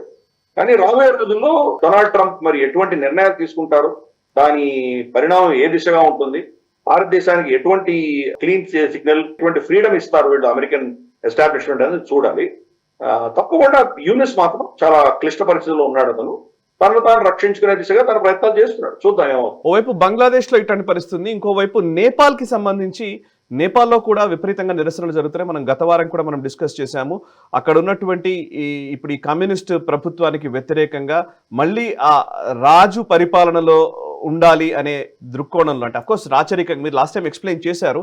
బట్ ఇప్పుడు ప్రస్తుతం విపరీతమైన నిరసనలు జరుగుతున్నాయి. టియర్ గ్యాస్ ప్రయోగిస్తున్నారు, రబ్బర్ బుల్లెట్స్ తో నిరసనకారుల్ని ఆపే ప్రయత్నం చేస్తూ ఉన్నారు. ఆల్మోస్ట్ 112 మంది ఇంజ్యూర్ అయినట్టుగా తెలుస్తోంది. కొంతమంది మరణించారు కూడా ఈ నిరసనకారులు. సో నేపాల్లో ఏం జరుగుతుందో సార్ చెప్తారా? నేపాల్ కమ్యూనిస్ట్ ప్రభుత్వము ఆ దేశాన్ని పాతాళంలోకి తీసుకువెళ్తోంది. వాళ్ళ ఎకానమీ మొత్తం దెబ్బతినింది. తర్వాత వాళ్ళ సంబంధాలు, ట్రెడిషనల్ గా భారతదేశంతో ఉన్న సంబంధాలన్నీ కూడా కంప్లీట్ గా వాళ్ళు చైనా వైపు తీసుకెళ్లడము. కేపీ శర్మ ఓలీ కావచ్చు, ప్రచండ కావచ్చు, ఇటువంటి వాళ్ళందరూ కూడా ఇవన్నీ కూడా ప్రజలు జీర్ణించుకోలేకున్నాం. అన్నిటికంటే కీలకమైనది ఏంటంటే ఆ దేశం ఒక హైందవ దేశం. ఆ హిందూ సనాతన ధర్మాన్ని ఆధారంగా ఉన్నటువంటి సమాజాన్ని వాళ్ళు క్రమేపీ దూరం తీసుకెళ్లేటువంటి ప్రయత్నం చేస్తుంటే అది వాళ్ళు జీర్ణించుకోలేకుండా, అక్కడ కొన్ని ప్రాంతాల్లో ఇస్లామిక్ శక్తులు వాళ్ళు ప్రభావం పెరుగుతోంది. ప్లస్ క్రిస్టియన్ కన్వర్షన్స్ విపరీతంగా అవుతున్నాయి అక్కడ. కాబట్టి వీటన్నిటికీ వ్యతిరేకంగా మళ్ళీ రాచరికం రావాలి అని వాళ్ళు చాలా తీక్షణంగా ప్రయత్నాలు చేస్తున్నారు. సరే, కేపీ శర్మ ఓలీ ప్రభుత్వం ఆయన చేతిలో ఉంది కాబట్టి, పోలీసు మిలిటరీ ఆయన అధీనంలో ఉన్నాయి కాబట్టి దీన్ని చాలా ఫోర్స్ఫుల్ గా దాన్ని ఆపేటువంటి ప్రయత్నాలు చేస్తున్నారు. కానీ కేపీ శర్మ ఓలీ కానీ మిగతా పార్టీలన్నీ ఏం అర్థం చేసుకోవాలంటే, ఈ రాచరికాన్ని తీయడానికి కారణం కూడా ఇటువంటి ఉద్యమాలే కదా. గతంలో ఈ ఉద్యమాల ఆధారంగానే రాచరికాన్ని పక్కన పెట్టి మీరు సో కాల్డ్ డెమోక్రసీ తీసుకొచ్చారు కదా. మళ్ళీ ఇప్పుడు అదే ఉద్యమం దాన్ని వెనక్కి తీసుకెళ్ళే ప్రయత్నం చేస్తున్నప్పుడు కేపీ శర్మ ఓలీ చెప్పడం ఏంటి, నువ్వు వచ్చి ఎన్నికల్లో నిలబడు రాజుని, ఎన్నికల్లో గెలిచిన తర్వాత నీ ఇష్టం అని అంటున్నాడు. అంటే మరి మీరు ఒక డెమోక్రటిక్ గా ఏమైనా రాచరికాన్ని పక్కన పెట్టారా? పెట్టలేదు కదా. ఉద్యమాలు చేసే కదా పక్కన పెట్టారు. ఇప్పుడు అంతే, వాడు ఉద్యమం చేసి మిమ్మల్ని పక్కన పెట్టే ప్రయత్నం చేస్తున్నారు. వాళ్ళలో ఒక అవేకనింగ్ వచ్చింది. మనం చాలా మోసపోయాము, నష్టపోయాము. భారతదేశం తర్వాత సోనియా గాంధీ వీళ్ళందరూ కుట్రపూరితంగా మన దేశాన్ని హైందవ దేశాన్ని నుంచి తీసుకెళ్లి డెమోక్రసీగా మార్చారు వీళ్ళు. కాబట్టి మనం దీన్ని ఏదో పరిస్థితి మనం మళ్ళీ మన స్వాభిమానాన్ని, మన పునర్వైభవాన్ని సాధించుకోవాలన్న దిశగా వాళ్ళు ప్రయత్నాలు చేస్తున్నారు. ఇప్పటికైతే ప్రభుత్వం దాన్ని కంట్రోల్ చేయగలుగుతోంది. కానీ ఇంకా ఇది ఒక ఉధృత స్థాయికి వెళ్ళేటువంటి సూచనలే మనకు కనిపిస్తున్నాయి. ఆల్మోస్ట్ రెగ్యులర్ గా ఈ ధర్నాలన్నీ జరుగుతున్నాయి. చూద్దాం ఏ దిశగా. రైట్, ఇవాళ మనం ధర్నాల గురించి మాట్లాడుతున్నాం, చాలానే అనిపిస్తుంది. టర్కీలో అట్లాంటి పరిస్థితి ఉంది, ఇటు నేపాల్లో ఇదే పరిస్థితి ఉంది, బంగ్లాదేశ్ లో కూడా వాతావరణం చాలా కష్టంగానే ఉంది. అండ్ ఈవెన్ వెస్ట్ ఏషియాలో గాజాలో కూడా అట్లాంటి పరిస్థితి ఉంది సార్. హమాస్ కి వ్యతిరేకంగా ప్రొటెస్టులు జరుగుతున్నాయి ఓవైపు, ఇంకొక వైపు అక్కడ శాంతి స్థాపన కోసం ఒక ప్రయత్నం జరుగుతుంది అనుకునే లోపే మళ్ళీ ఉద్రిక్త వాతావరణం నెలకొన్నట్టుగా కనబడుతోంది. ఇంకోవైపు చూస్తే ఇరాన్ తో అమెరికా చర్చలకు సుముఖత వ్యక్తం చేస్తున్నట్టుగా తెలుస్తుంది. అటు ఖమైనీ అడ్వైజర్స్ నుంచి కూడా అట్లాంటి సంకేతాలే వెలువడుతున్నాయి. ఏం జరుగుతుంది ఇరాన్ విషయంలో? ఇప్పటిదాకా కొంత ప్రతిష్టంభన ఉన్న నేపథ్యంలో కొంత సుహృద్భావ వాతావరణం నెలకొనడానికి అవకాశాలు కనబడుతూ ఉన్నాయా? సార్, వెస్ట్ ఏషియా పరిణామాలు చెప్పండి సార్. డొనాల్డ్ ట్రంప్ మళ్ళీ ఇరాన్ కి ఒక ఆఫర్ ఇచ్చాడు. మళ్ళీ చర్చలు చేద్దాము, దానికి మీరు సిద్ధం అవుతే మాట్లాడుకుందాం అని చెప్పి ఫస్ట్ ఒక స్టేట్మెంట్ ఇచ్చాడు. దానిని ఇమ్మీడియట్ గా వాళ్ళు ఇరాన్ తిరస్కరించి, జయనిస్ట్ దేశము, తర్వాత కాఫీర్ దేశము, ఈ యొక్క రాక్షస ప్రభుత్వంతో ఎప్పుడు చర్చలు చేయము, ఇటువంటి నార్మల్ వాళ్ళు ఇచ్చే స్టేట్మెంట్ వాళ్ళు ఇచ్చారు. ఫస్ట్ లో ఇచ్చిన తర్వాత ఇప్పుడు మళ్ళీ వాళ్ళు ఒమాన్ కి చెప్పినట్టు తెలుస్తుంది. ఒమాన్ కి సరే మేము చర్చలు చేయడానికి సిద్ధంగా ఉన్నాము, ద్వైపాక్షికం కాదు, ఎవరో మాకు మధ్యవర్తిత్వం చేస్తే దానికి వాళ్ళని వాడుకుని ఏదో అరబ్ దేశం, బహుశా ఒమాన్ కావచ్చు, యుఏఈ కావచ్చు, ఖతార్ కావచ్చు, ఎవరో ఒకరు దాన్ని మధ్యవర్తిత్వం చేస్తే చర్చలు మేము సిద్ధంగా ఉన్నామని వాళ్ళు చెప్తుంది. ఎందుకంటే రీసెంట్ గా మనకు తెలిసింది ఏంటంటే B-2 bombers, C-17 transport aircrafts, refuelers, ఇటువంటి చాలా మేజర్ అసెట్స్ అన్ని కూడా, తర్వాత ఎయిర్ క్రాఫ్ట్ క్యారియర్స్, జపాన్ దగ్గర ఉన్నటువంటి ఎయిర్ క్రాఫ్ట్ క్యారియర్ ని వీటన్నిటి కూడా డియాగో గార్సియా దగ్గర తీసుకొచ్చి పెట్టినట్టు తెలుస్తాం. డియాగో గార్సియా ఎక్కడుంది? హిందూ మహాసాగరంలో శ్రీలంక కంటే కింద ఉంటుంది, చాలా కీలకంగా ఉంటుంది. ఇక్కడ ఇవన్నీ పెట్టారని తెలుస్తాం. వాళ్ళు అక్కడి నుంచే టేక్ ఆఫ్ అయ్యి ఇరాన్ ఎక్కడానికి కొట్టి రావచ్చు B-2 బాంబర్స్. దానికి ఆ శక్తి ఉన్నది. కాబట్టి ఇరాన్ మీద పెద్ద దాడి చేయడానికి సిద్ధపడుతున్నారా, లేదా హౌతీస్ మాత్రమే వాళ్ళ మీదే ఫోకస్ పెట్టి రేపు ఇరాన్ మీద దాడి చేయకుండా వదిలేస్తారా? ఇవన్నీ కూడా వాళ్ళ ప్రశ్నలు ఉన్నాయి వాళ్ళు. అందుకని యుద్ధం రాకుండా మనం ఆపగలిగితే చర్చలు చేస్తామని చెప్పి, మొదటి చర్చలు మనం యాక్సెప్ట్ చేయకుండా దాన్ని వదిలేయచ్చు కదా, మనం ఇంట్లో న్యూక్లియర్ బాంబు తయారు చేసుకోవచ్చు కదా. కాబట్టి ఇమ్మీడియట్ గా మన మీద ఉన్నటువంటి థ్రెట్ ని తప్పించే దిశగా ఏదైనా చేద్దామని చెప్పి వాళ్ళ మనసు మార్చుకొని చర్చలకు సిద్ధమని వాళ్ళు చెప్తారు. చూద్దాం ఫైనల్ గా నెగోసియేషన్స్ ఏమవుతాయో చూద్దాం. ఈ నెగోషియేషన్స్ అన్ని కూడా ద్వైపాక్షికంగా జరుగుతుంది. అంటే గతంలో యూరోప్ ఇన్వాల్వ్ అయి ఉండింది దాంట్లో, తర్వాత చైనా ఇన్వాల్వ్ అయి ఉండింది, రష్యా ఇన్వాల్వ్ అయి ఉండింది, తర్వాత అమెరికా ఇన్వాల్వ్ అయి ఉండింది. వీళ్ళందరి ఇన్వాల్వ్మెంట్ తోటి చర్చలు జరిగినాయి. ఇప్పుడు ఏం చేస్తున్నారు, వాళ్ళందరినీ పక్కన పెట్టేసి కంప్లీట్ గా ఒక అమెరికాను ఇరాన్ ఇద్దరే ద్వైపాక్షికంగా చర్చలు చేసేటువంటి దిశగా ఈ నిర్ణయాలన్నీ జరిగాయి. మేజర్ షిఫ్ట్ చూస్తున్నాం. డొనాల్డ్ ట్రంప్ అన్నిటికీ కూడాను కంప్లీట్ గా America and Russia, America and Iran, America and Panama, ఇట్లా అలాగే అమెరికా ఇతరతర యూరోప్ లో ఉన్న దేశాలు ఎవరితో అయినా కానీ కూడా ద్వైపాక్షికంగానే నేను డీల్ చేస్తానని చెప్పి. కాబట్టి ఆయన అప్రోచ్ డిఫరెంట్. మల్టీలాటరలిజం మీద ఆయన నమ్మడు. చూద్దాం మరి ఇరాన్ డొనాల్డ్ ట్రంప్ ఇద్దరు మరి ఏదైనా ఒక కామన్ ప్లాట్ఫామ్ వస్తారా లేదా చూద్దాం. డొనాల్డ్ ట్రంప్ మాత్రం ఈసారి చాలా క్లియర్ గా ఉన్నాడు. ఆయన ప్రపంచంలో ఉన్నటువంటి ఈ ఘర్షణలన్నింటినీ కూడాను సద్దుమణించే దిశగానే ప్రయత్నం చేస్తాను, చైనా మీద ఫోకస్ పెడతానని చాలా క్లియర్ గా ఉన్నాడు. చూద్దాం ఏమవుతుంది. వెస్టర్న్ హిపోక్రసీ సెగ్మెంట్ లోకి వెళదాం. ఈ వారం వెస్టర్న్ హిపోక్రసీలో USCIRF United States Commission on International religious Freedom. ఈ ఇంటర్నేషనల్ రిలీజియస్ ఫ్రీడమ్ పేరిట ఆయా దేశాల్లోని అంతర్గత విషయాలని వీళ్ళేదో ఆ పైన కూర్చొని ఇక్కడ ఏదో పర్టికులర్ కన్సర్న్ అని అదని ఇదని వీళ్ళు ఇలా చేస్తున్నారు, మైనారిటీల హక్కుల్ని కాలరాస్తున్నారు, ఇంకోటి ప్రతి సంవత్సరం రిపోర్ట్ రిలీజ్ చేయడం అనేది వాళ్ళు ఏదో ఆనవాయితీగా పెట్టుకున్నారు. సో మనం కూడా గ్లోబల్ రౌండప్ లో గత 2-3 సంవత్సరాలుగా మనం మాట్లాడుతూనే ఉన్నాము ఈ రిపోర్ట్స్ గురించి. సో ఆ 2025కి సంబంధించిన రిపోర్ట్ విడుదలైంది. అందులో వాళ్ళు మెన్షన్ చేసిన దాంట్లో భారతదేశం గురించి వాళ్ళు మాట్లాడుతూ రాశారు. Impose targeted sanctions on individuals and entities such as Vikas Yadav and రా research and analysis wing for their culpability in severe violations of religious freedom by freezing their assets and or barring their entry into the US. So మన రా పైన వీటిపైన కూడా ముఖ్యంగా ఖలిస్తాన్ కి సంబంధించినటువంటి elements ని దృష్టిలో ఉంచుకొని శాంక్షన్స్ విధించాలి అని USCIRF సూచిస్తోంది. సో ఒకవైపు ఏమో రా మీద శాంక్షన్స్ వేయాలంటారు, ఇంకోవైపు ఏమో హక్కానీ మీద ఉన్న బౌంటీ కూడా ఎత్తేసారు అమెరికన్ గవర్నమెంట్ ఇప్పుడు రీసెంట్ గానే. అసలు ఎంత హిపోక్రసీ చాలా చూస్తుండగానే కనబడుతోంది. హక్కానీ విషయంలో లేకపోతే పూర్తి టెర్రరిస్ట్ కార్యకలాపాలు చేస్తున్న వాళ్ళ విషయంలో మాత్రం చర్యలు ఉండవు. ఇంకొక వైపు మైనారిటీల హక్కుల గురించి మాట్లాడే, రిలీజియస్ ఫ్రీడమ్ పేరిట మాట్లాడే వాళ్ళు అటు బలూచిస్తాన్ గురించి ప్రస్తావించారు, అటు బలూచిస్తాన్ లో జరుగుతున్న హింస గురించి మాట్లాడరు, లేదా సిరియాలో జరుగుతున్నటువంటి మైనారిటీల పైన దాడుల గురించి కూడా మాట్లాడని పరిస్థితి. సో దీని గురించి ఒకసారి చెప్తారా సార్? అందుకనే మనం ఇది హిపోక్రసీ సెక్షన్ లో పెట్టుకున్నాం. వాళ్ళ ఇంట్రెస్ట్ వాళ్ళు ఏదైనా చేస్తారు, అదే ఇంకేదైనా చేస్తే మాత్రం దానికి వాళ్ళు మోరల్ లెక్చర్స్ ఇస్తారు, కరెక్ట్, పాఠాలు చెప్పే ప్రయత్నాలు చేస్తారు. కాబట్టి ఇదే హిపోక్రసీ. UNCIRF ఏదైతే ఉందో మనకు, United nation commission for international religious freedom, వీళ్ళు ఏం చేశారు, ఏకపక్షంగా వాళ్లే నిర్ణయించేశారు సిక్కు ఖలిస్తానీలని చంపేస్తున్నాము, భారత ప్రభుత్వం ఇన్వాల్వ్ అయి చంపుతోంది అని వాళ్ళే నిర్ణయించారు. ఏ కోర్టు ఇంతవరకు దాన్ని నిర్ధారించలేదు, ఇన్వెస్టిగేషన్ జరగలేదు. జస్టిన్ ట్రూడో పిచ్చిదనం వల్ల ఏదో భారత ఏజెన్సీస్ ఇన్వాల్వ్ అయ్యే ఆక్షేపణ పెట్టాడు, కానీ ఎవిడెన్స్ ఈ రోజు దాకా ఎవరు చూపించలేదు. వికాస్ యాదవ్ కూడా అతన్ని ఇప్పుడు అమెరికాకి ఎక్స్ట్రాడేట్ చేశారు. ఈవెన్ అమెరికా కూడా ఈ రోజు దాకా వికాస్ యాదవ్ వెనకాల ఉన్నటువంటి రా ఏజెంట్స్ ఎవరున్నారో వీళ్ళకి సంబంధించినటువంటి ఎటువంటి ఎవిడెన్స్ కూడా వాడు ప్రత్యక్షంగా ఎవరికి ముందర ఉంచలేదు. ఏమి ఎవిడెన్స్ లేదు, ఆదు లేదు, చూలు లేదు. అయినా UNCIRF వచ్చేసి రిపోర్ట్ ఇచ్చేస్తుంది, మైనారిటీలు సురక్షితంగా లేరు, ఈ రా అన్న ఏజెన్సీను తర్వాత వీళ్ళే టార్గెట్ చేస్తున్నారు వీళ్ళ మీద, మైనారిటీస్ మీద అని చెప్పి వాళ్ళు ఒక స్టేట్మెంట్ ఇచ్చారు. ఇక్కడ హిందువులను ఊచకోతకు వచ్చినటువంటిది సర్పంచ్ జుదాలు కావచ్చు, లవ్ జిహాదులు కావచ్చు, అమ్మాయిలు ఫ్రిడ్జ్ల్లో తేలేటువంటి విషయాలు కావచ్చు, బెంగాల్లో చూస్తున్నాం ఎన్నో ఊర్లలో హిందూ మన వ్యాపారాలకు వ్యతిరేకంగా వాళ్ళు వచ్చి అటాకులు చేయడము, ఇటువంటి ఎన్నో చూస్తున్నాం. ఇవన్నీ కూడా UNCIRF ఏం కనిపించలేదు. రిలీజియస్ ఫ్రీడమ్ కదా, మరి హిందువులకు ఫ్రీడమ్ లేదా? మా హిందూ మెజారిటీ భారతదేశంలో, దాని గురించి వీళ్ళు మాట్లాడు.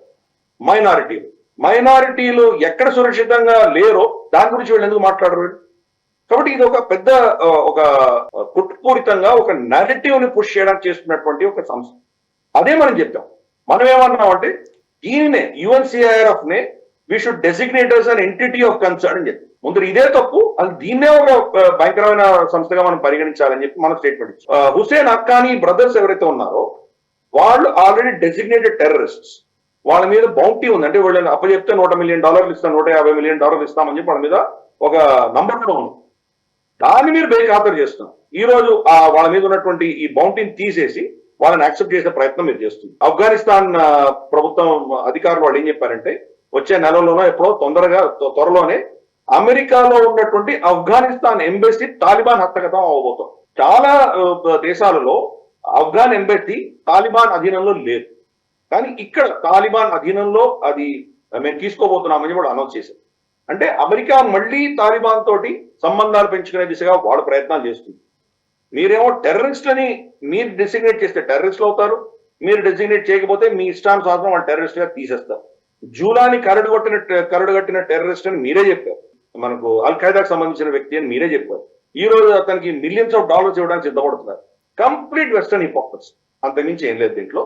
అందుకని ఈ UNCIRF రిపోర్ట్ ఇన్ఫాక్ట్ రాస్తున్న వాళ్ళు కూడా చాలా మంది పాకిస్తానీ అమెరికన్స్, తర్వాత ఇరానియన్ అమెరికన్స్, తర్వాత ఇక్కడ మన అరబ్ దేశాల నుంచి వెళ్ళిన అమెరికన్స్ దీని బ్యాక్ ఎండ్ లో ఉంటారు. వాళ్ళు ఈ ఇస్లామిక్ అండ్ లెఫ్టిస్ట్ ఫోర్సెస్ ఇద్దరు కలిసి జ్యూస్, ఇజ్రాయెల్ ని, హిందూ దేశాలని టార్గెట్ చేస్తారు. కాబట్టి మనం ఇదే ఒక ఆర్గనైజేషన్ ఆఫ్ కన్సర్న్ కింద మనమే డిక్లేర్ చేయాలి. మనం చాలా ఘాటుగా మనం దానికి స్పందించాం. సార్ ఇంకొక అంశం ఉంది వెస్టర్న్ హిపోక్రసీ సెగ్మెంట్ లోనే. ఇప్పటి వరకు కూడా భారతదేశం రష్యా నుంచి ఆయిల్ కొనుగోళ్లు చేస్తోంది, రష్యా నుంచి గ్యాస్ తీసుకుంటుంది, సంథింగ్ వీటి గురించే మాట్లాడుతూ వచ్చారు. అఫ్ కోర్స్ జయశంకర్ గారు పలు ప్లాట్ఫామ్స్ లోపల యూరోపియన్ హిపోక్రసీని ఎక్స్పోజ్ చేస్తూనే వస్తూ ఉన్నారు, వెస్టర్న్ హిపోక్రసీని. యూరోపియన్ యూనియన్ అంటే ముఖ్యంగా యూరోప్ దేశాలు గ్యాస్ ఎంత తీసుకుంటున్నాయి అనే అంశానికి సంబంధించి ఒక డేటా వచ్చింది. యూరోస్టాట్ డేటా ప్రకారం అండ్ TASS క్యాలిక్యులేషన్స్ ప్రకారం European union almost 1.07 billion euros worth ఉన్నటువంటి రష్యన్ LNGని ఇంపోర్ట్ చేసుకున్నట్టుగా తెలుస్తోంది. అంటే ఇది గతేడాదితో పోల్చితే 17% ఎక్కువ అని ఆ రిపోర్టే చెప్తోంది. వాళ్ళేమో గ్యాస్ తీసుకోవచ్చు, కానీ భారతదేశం తీసుకుంటే మాత్రం సమస్య అవుతుంది. భారతదేశం మాత్రం ఆయిల్ కొనుగోళ్లు చేయకూడదు. అంటే మనకు 2023లో వీళ్ళ మీద శాంక్షన్స్ వేసి వీళ్ళ దగ్గర కొనుగోళ్లు ఆపేసే సమయానికి ప్రమాణవి 1.3 బిలియన్ యూరో వర్త్ LNG వాళ్ళు కొనుక్కునేవారు రష్యా నుంచి. ఈ రోజు ఆల్మోస్ట్ 1.07 దాకా వచ్చారు, అంటే దగ్గరగా వచ్చారు. మీరు శాంక్షన్స్ ఏమైనాయి, ఎకానమీ కంప్లీట్ గా అతలాకుతలం చేసి వాళ్ళని దాసోహం అనిపిస్తానన్నటువంటి ఆ ప్రగల్భాలు ఏమైనాయి? ఇప్పుడు మీరు వాళ్ళ దగ్గర ఎందుకు కొంటున్నారు? మీరు కొనడం వెనక నుంచి మాకు ఎవరికి చెప్పకుండా మీరైతే కొంటున్నారు, కానీ భారతదేశం లాంటి దేశాలకేమో మీరేమో నైతిక లెక్చర్లు ఇస్తారా? మీరు ఎందుకు కొంటున్నారు? మీరు వాళ్ళని కొనడం వల్లనే యుక్రెయిన్ సైనికుల యొక్క రక్తం మీ చేతుల మీద ఉంది అని చెప్పి మనకు లెక్చర్లు ఇస్తారా మీరు? సో అబ్సల్యూట్ హిపోక్రసీ, అంతకంటే లేదు. 17% పెరిగింది ఒక్క సంవత్సరంలో. ఈ సంవత్సరంలో చాలా అడిషనల్ శాంక్షన్స్ వేశారు. అర్సలా వాండర్ లేన్, తర్వాత EU కమిషన్, వీళ్ళందరూ కూడా చాలా అడిషనల్ శాంక్షన్స్ వేశారు రష్యా మీద. అయినా కానీ కూడా వాడు వెనక నుంచి ఇవి కొంటూనే ఉన్నారు, వాణిజ్యం చేస్తూనే ఉన్నారు. ఇన్ఫాక్ట్ ఇప్పటికి కూడా రష్యన్ కొన్ని మేజర్ అగ్రికల్చర్ సంబంధించిన కెమికల్స్ ఏవైతే ఉన్నాయో దాని మీద ఆంక్షలు లేవు. ఈవెన్ అమెరికా కూడా కొంటుంది వాళ్ళ దగ్గర నుంచి. జెమ్స్ అండ్ జ్యువెలరీ మీద ఏదో శాంక్షన్స్ చేశారు, కానీ ఈ యొక్క బేసిక్ మనకు యూరియాను, తర్వాత మనకు పొటాషియము, తర్వాత మనకు అక్కడ వ్యవసాయంలో వాడేటువంటి కెమికల్స్ ఏవైతే ఉన్నాయో దాని మీద ఆంక్షలు లేవు. అందరూ కోరుకుంటారు వాళ్ళ దగ్గర. న్యూక్లియర్ మెటీరియల్, చాలా న్యూక్లియర్ మెటీరియల్ అక్కడ రష్యాలో దొరుకుతుంది, దాని మీద ఆంక్షలు లేవు. అవన్నీ వెస్ట్ కూడా దాన్ని అనుభవిస్తున్నారు. అలాగే LNG అబ్సల్యూట్ హిపోక్రసీ. ప్రపంచానికి అంతా మేము చాలా గ్రేట్, మేము చాలా నైతికంగా చాలా ప్రవర్తిస్తున్నాము, డెమోక్రసీ, ఇది ఒక ఆక్రాంతని మేము వ్యతిరేకిస్తున్నాము, ఇటువంటి పనికి వాళ్ళ భాషలు మాట్లాడతారు. కానీ అల్టిమేట్ గా వాళ్ళు చేసేది అవర్ వే ఆర్ హైవే. మేము చేసేది కరెక్ట్, అదే మీరు చేస్తే మీరు చేయడానికి మీకు అధికారాలు లేవు.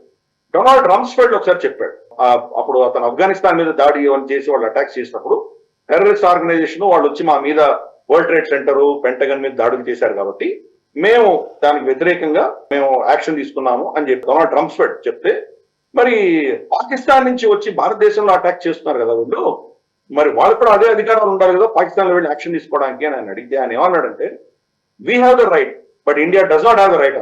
ఇది వాళ్ళ హిపోక్రసీ.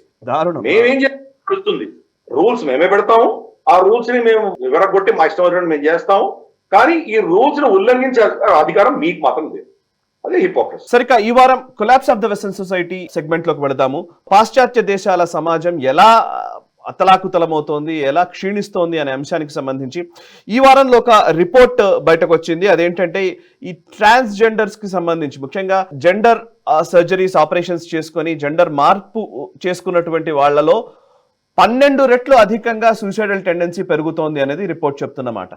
సో న్యాచురల్ గా ఉన్న అంశం కంటే కూడా ఈ కృత్రిమంగా ఆపరేషన్లు చేయించుకొని లింగ మార్పిడి చేసుకున్న వాళ్ళ యాంగ్జైటీ లెవెల్స్ కానివ్వండి, వాళ్ళ డిప్రెషన్ లెవెల్స్ కానివ్వండి, లేకపోతే సూసైడల్ ఐడియేషన్ కానివ్వండి, ఇవన్నీ ఎక్కువగా పెరుగుతున్నాయి అనేది ఈ రిపోర్ట్ చెప్తున్న అంశము.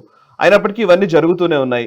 అండ్ ఇంకొక వైపు ఏమో ఇదే విషయానికి సంబంధించి ఒక agricultural department, like US department of agriculture $6 లక్షల గ్రాంట్ ని క్యాన్సిల్ చేసింది. ఎవరికి అనంటే southern university agriculture and mechanical college ఏమో ఈ జెండర్ కి సంబంధించి, జెండర్ చేంజెస్ కి సంబంధించి ఒక స్టడీ చేస్తున్న నేపథ్యంలో వాళ్ళలో మెన్స్ట్రువల్ సైకిల్ ఏ విధంగా ఉంటుంది, అబ్బాయి అమ్మాయిగా మారినప్పుడు మెన్స్ట్రువల్ సైకిల్ కి సంబంధించి ఒక స్టడీ చేయడానికి వాళ్ళు గ్రాంట్ తీసుకున్నారు. ఆ గ్రాంట్ ని ఇప్పుడు క్యాన్సిల్ చేయడం జరిగింది US గవర్నమెంట్.